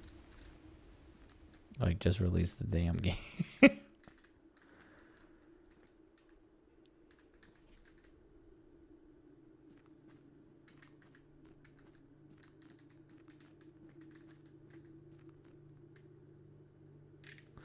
Secret tunnel. So yeah, Coral Island's something, but I actually really dislike the way they've been developing this game and the way they've been releasing it. So I just haven't been playing it. It's still in my library because I want to like it. And I think there are some cool things in there. And I think it brings some unique things to the genre, but I do not like the way it's been developed. Fields of Mystria, on the other hand. Now, I'm hoping they don't slog out their release like Coral Island, but so far, I have been pleasantly happy with what they've been doing. They released early access, which honestly, early access actually felt like a pretty dang finished product. It felt really good for an early access game. Like I buy into early access fairly often. I kickstart plenty of games, and out of all the ones I've ever played, Fields of Mystery is one of the ones that felt like it was a dang near finished product immediately hitting early access. I mean, I know it's not, and I found a couple bugs, but they certainly weren't game breaking. But like, when did they fund? I think they funded this like last November or last August. It wasn't that long. They announced it in June. Early access started in August. And then they had 100,000 downloads in the first like week. They did a major update in November, so 3 months after it launched. Then they gave us a roadmap in January with a proposed, like, we're doing another major update in March. And then they said what was coming. You know, they're like, here's some other things that are coming. Then they delivered on March. They even let you know like a month ahead of time. So in February, they're like, yup, the March goal, or like the March plan, is still happening. It'll be March 10th. And they told you everything of what was coming with it. So I love that. Then on the day, they released the patch notes, which were pretty lengthy. I like a good patch note. I like reading patch notes, honestly. I think it's really cool to see what they add. These patch notes are long. Then they've done like little updates throughout like the month or whatever, and I don't think there's been anything major said since then, but to be fair, it was like less than 2 months ago since they released their last major patch, so they did like a micro patch here yesterday.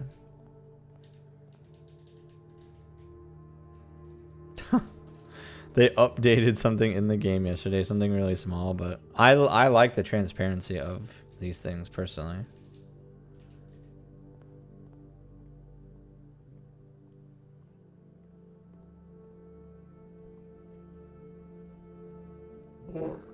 Bork. So yeah, none of these are too serious, but I'm very happy with what Fields of Mystery is doing right now. They're active on their social media.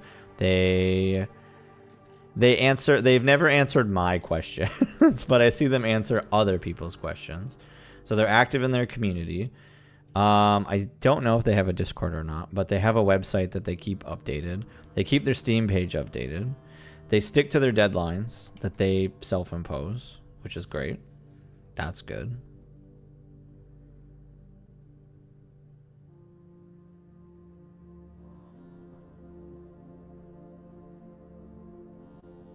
I love the art direction. I really like it. It reminds me of Mother 3, which is my like favorite pixel art direction. Though there are some really dang cool pixel art out there. All right, let's keep going down my list. My time at Porsche is good, but it's much more less of a like a farm sim, and it's more of a craft sim. Still good. Whoops, I dropped my fidget spinner. Nobody ever played the game Littlewood. Don't ever play it.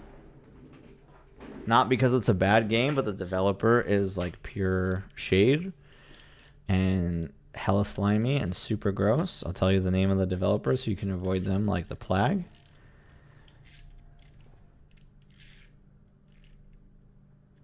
The developer's name is Sean Young. Don't ever don't ever support anything this dude does. Truly.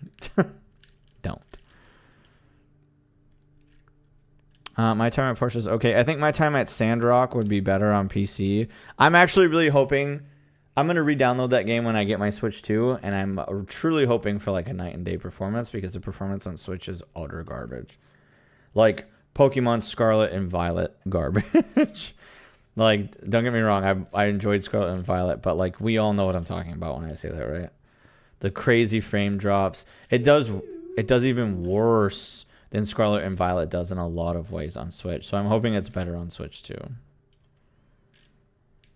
I funded a game called... I funded 2 different cozy games that still are not out. At least I don't think this game is out. Oh, this game is out in early access. I alpha tested this game multiple times. It's called A New Leaf Memories. I alpha tested it a while ago, and it was pretty alright. But I guess it's now in early access, so maybe I should boot this up someday and try it again. I also... I haven't played that other than I got access to their like Steam demo thing that they did. I think it's called Next Fest. They released their Next Fest demo on Steam via like invite key, and I had got an invite key for that, and so I played it. There's not much gameplay in it.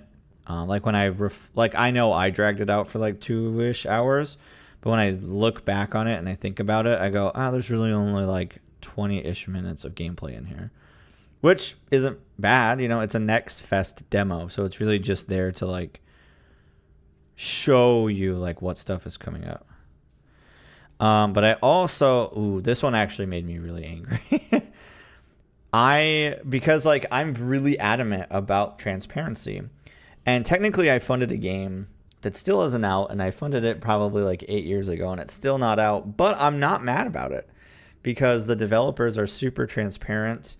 If you go to their Discord and talk to them about it, they talk to you about stuff. They're like gosh, I don't know, a less than 10-person team kind of thing. And technically there is like a mega demo out for the game. It's not like all of it, but it's a huge chunk of the game that you could totally play. And it's like filled to the brim with flavor text. If you don't know what flavor text is, it means that like anytime you can interact with any object in the game, and it has some type of dialogue to go with it. And for those who don't play JRPGs have heaps of dialogue, and when you add flavor text, that adds heaps more of dialogue. So it can be a lot. It can be a lot.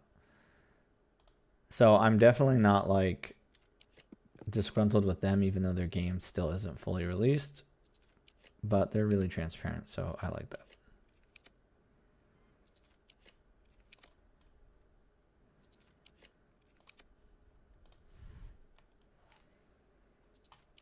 Honkai Star Rail trash cans. Do you not like Honkai Star Rail? I thought it was okay personally.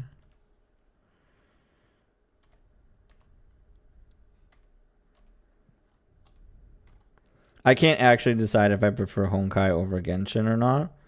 I think aesthetically I prefer Honkai over Genshin. But when I booted up and played Genshin a while ago, I was playing through it and I'm like, oh, yep. This is why I don't, this is why I stopped playing Genshin Impact.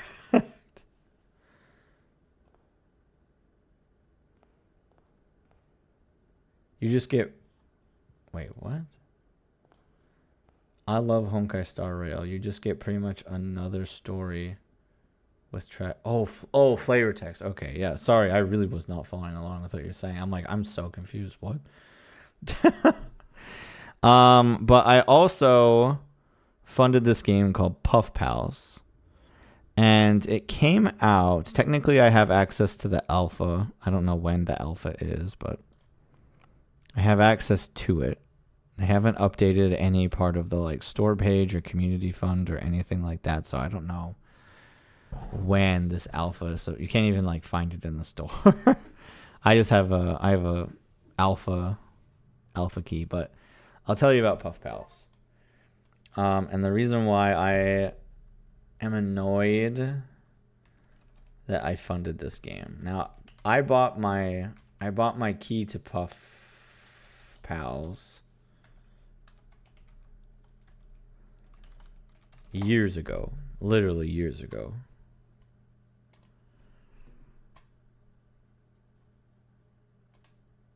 I like backed at a like backer level.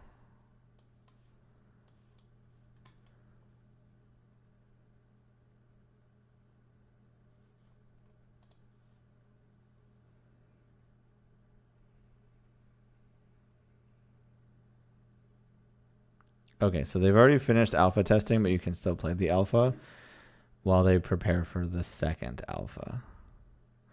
I mean, like, visually, it looks really cool. There's a lot of stuff in here. It really looks pretty similar to, like, Animal Crossing, which is sort of how they were, like, selling themselves a little bit. But part of what bothers me about... Yeah, I mean, everything is sold out. Like, you can't do anything to, like, back this project anymore. It's fully backed via Kickstarter, which did really well. I personally missed the Kickstarter, and I bought an alpha tier tester after the fact. But I haven't played it. Mostly because I got really annoyed with some of what they're doing.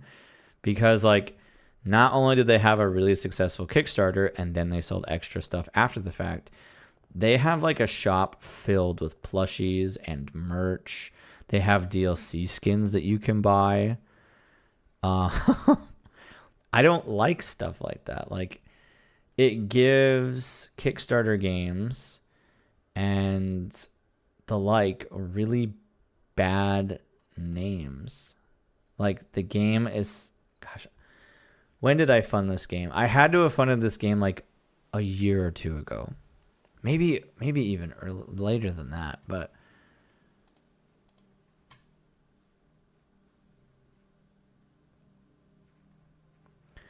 But when I bought it, they made it sound like the beta was coming soon. They're like, oh, we're going to do beta testing soon. But it really was, the beta wasn't coming out for like 6 months. But it doesn't tell you that anywhere on the storefront. So after you pay $30, after you get access to their Discord, and then you do some more digging, it says, oh, this isn't coming out until like October. But they were selling it in like April or May. And so it was like, ooh, that's really slimy. Like, I made a bunch of posts about it at the time, being like, don't do this. Like, don't sign up for this, like, because you're not going to get it, yada, yada, yada, yada, yada type thing. Gosh, yeah, it really bothers me how much stuff is here. When was their Kickstarter?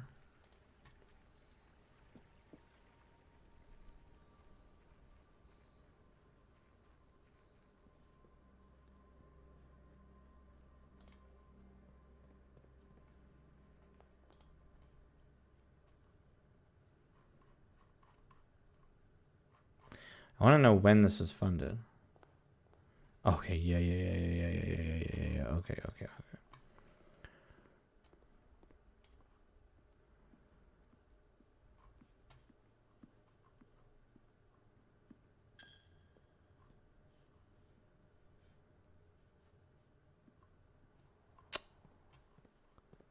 I don't like the way this thing moves around. So they were looking for $75,000 for their Kickstarter goal, and they raised 2.5 million. That's so goofy.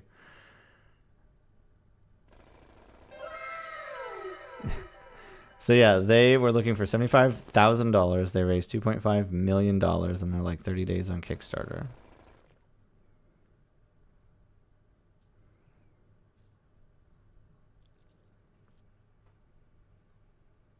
And so, like, they had all of these, like, stretch goals, like $75 get the game, at 100K we'll add fishing, at 200 game we'll add fresh veggies and fruit pals, which is like you can grow pets. At 320,000 you get a recycle center, because this game is supposed to be similar to Animal Crossing. So you get the recycle center that has not existed in Animal Crossing for like ever. At 385K, they added cooking. At 450, they added games. Like they'll add a game zone inside the game full of mini games. 500K, they'll bring it to the Nintendo Switch. At 600K, every like Kickstarter backer will get a free pet. At 700K, they'll make an art book, which will have a digital and physical form. At 800K, they would do desert runes and an observatory. At 900K, they'd add a jungle and underwater. At 1 million, they would add multiplayer after final release. So sometime after the official game came out. At 1.1, they'd add a winter biome. At 1.2, you can run a shop. At 1.3, they'd add community choice biome, so you get to pick something. At 2 million, they'd add an amusement park. And they hit all of them. So they hit all these things. The pet you get is cute. The in-game statue's fine. The free outfit you get is cool. And supposedly it's supposed to come to Switch for final release, which, okay. But I really want to know when this came up. I thought it said something about like April 2022, which sounds right. Yeah, this had to have been sometime in 2022 because the estimated delivery date for a lot of these like stuff, which means like alpha testing, was January 2023, and they did not deliver on alpha at January 2023 because I'm pretty sure it was like May of 2023 when they said that you could buy it after. Yeah, here it was. It was April 2022 to May 2022. So this game was funded in May 2022. They did not deliver on alpha until it had an estimated delivery date of January 23, which is what, 8 months after the Kickstarter ended? 7 months after the Kickstarter ended? Did not happen. Alpha did not come until like 2024. So it was like super behind on its alpha promise. But they've got like a shop full of like merch and all this other stuff. I wonder what their most recent update is.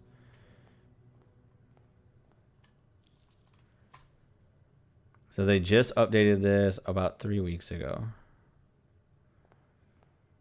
They're saying the second wave of alpha tests will be out within 1 month to 1.5 months. And this was April 17th. So exactly 2 weeks ago.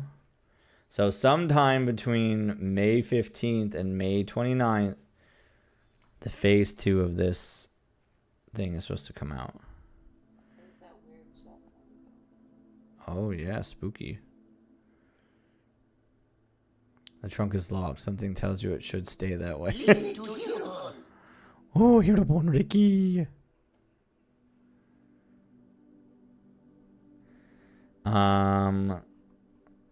So this is where I get like grumpy about this kind of stuff, right? Like this was funded in 2022. We are in 2025. Game is still not even out of alpha testing. I know that they've like traded publishers a couple times, which has like impacted their ability for development.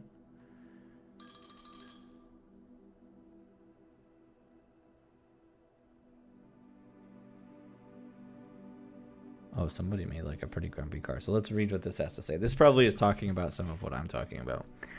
David and Lily need to sell off all the fancy cars, clothes, and useless stuff that they bought instead of developing the Puff Pals game with the $2.5 million campaign donations. $50,000 were borrowed from the Amex Bank but never paid back. The $11,000 was never paid to this person, which is the Fluff Nest former concept artist who's now suing for the money he's owed. Oof. And the few $100 David Pentland saved by abandoning the 2 Puff Pal trademarks and whatever skimpy tactics they used over the years to scam whoever they can around them. It's not like David and Lily can give all these expensive foods that they've grubbily scarfed down during their vacations and sell it back to where they bought it. The most likely areas they've spent since they're so broke they can't even fund $20 tiers now.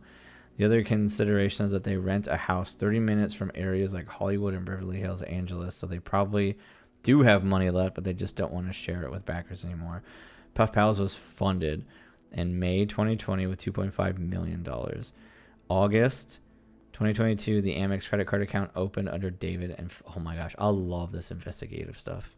Like, this stuff needs to happen more often. This stuff needs to be highlighted. And, like, people need to be, like, people who do, like, the legwork of this kind of stuff. This is what, remember how I said don't fund Littlewood? This is the kind of legwork I put in behind that project. Because it's very similar. That project asked for $1,000 and said the game was basically done. And if it reached any of its stretch goals, it would be, like, an extra month for development. And it took 2 years for that game to come out. And the dude got, like, $90,000 from it. And when I asked him, why is the game taking you so long? And he goes, oh, there's so much text to write. And I'm like, you made $90,000 from Kickstarter when you only asked for $1,000. You couldn't write 1 or 2 part-time writers to help you finish the script for this game? And then then he didn't answer me, and I started posting receipts. This was back when I had Twitter. So I, like, started posting receipts of everything he was doing, and then he promptly blocked me. But I love this, like, investigative, like, hold you accountable for your stuff. Okay, so March and May 2023, Pop Out Island trademarks are abandoned. Oh, there's a lot of missing stuff in here.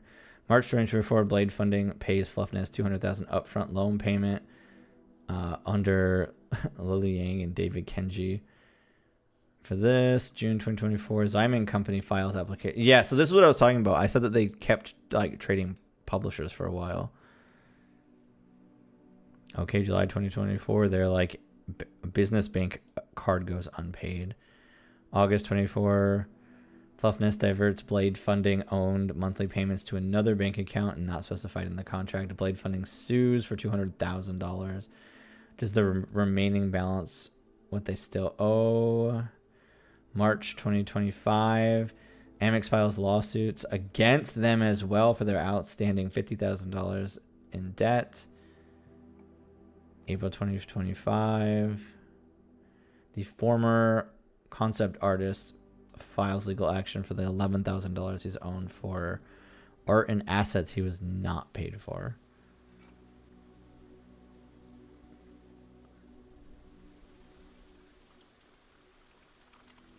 Sheesh.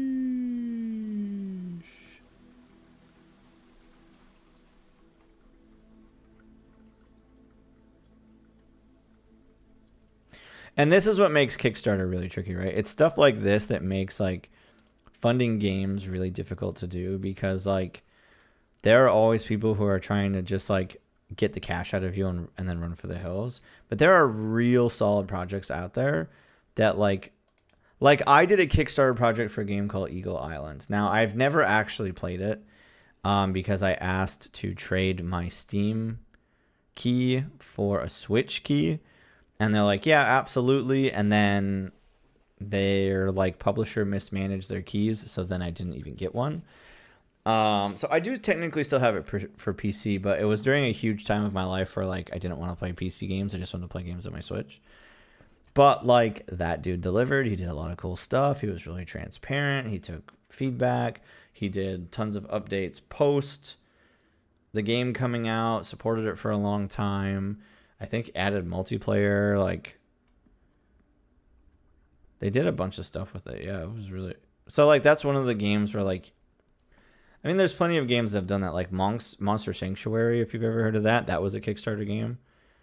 And, like, that's fully come out and done well. Coral Island was a Kickstarter game, which... I already said what I want to say about that game, but...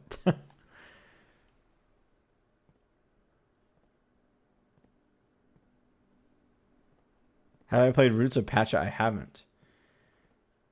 Oh, okay, Timmer, we'll see you later. Have a good night. Oh, it's just Gabby in here listening to me complain. What's up? Oh, I suppose I should end. It's just going to be me complaining about things. Otherwise, I'll just keep talking about games and slimy business practices.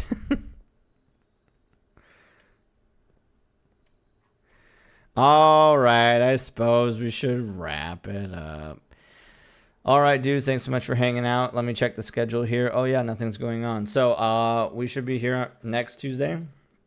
without any real hiccups, I don't think there's anything that should get in the way of that kind of stuff.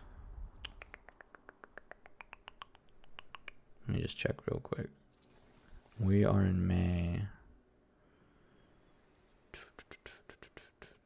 Yeah, technically there shouldn't be anything, but on Thursdays, my kids have soccer now, so there is the potential.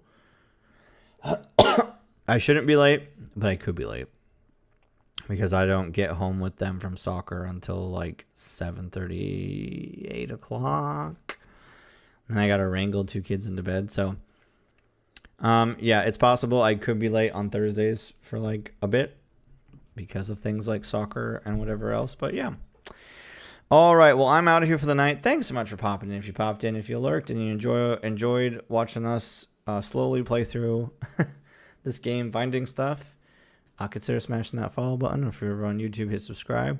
Hope you all have a wonderful weekend, and I will see you here on Tuesday, either for more blueprints, or I might play Elden Ring, because I wasn't expecting that game to be as good as it was, and I really liked it. All right, you guys, have a good night, have a good weekend, and I will see you in the next one. Bye-bye.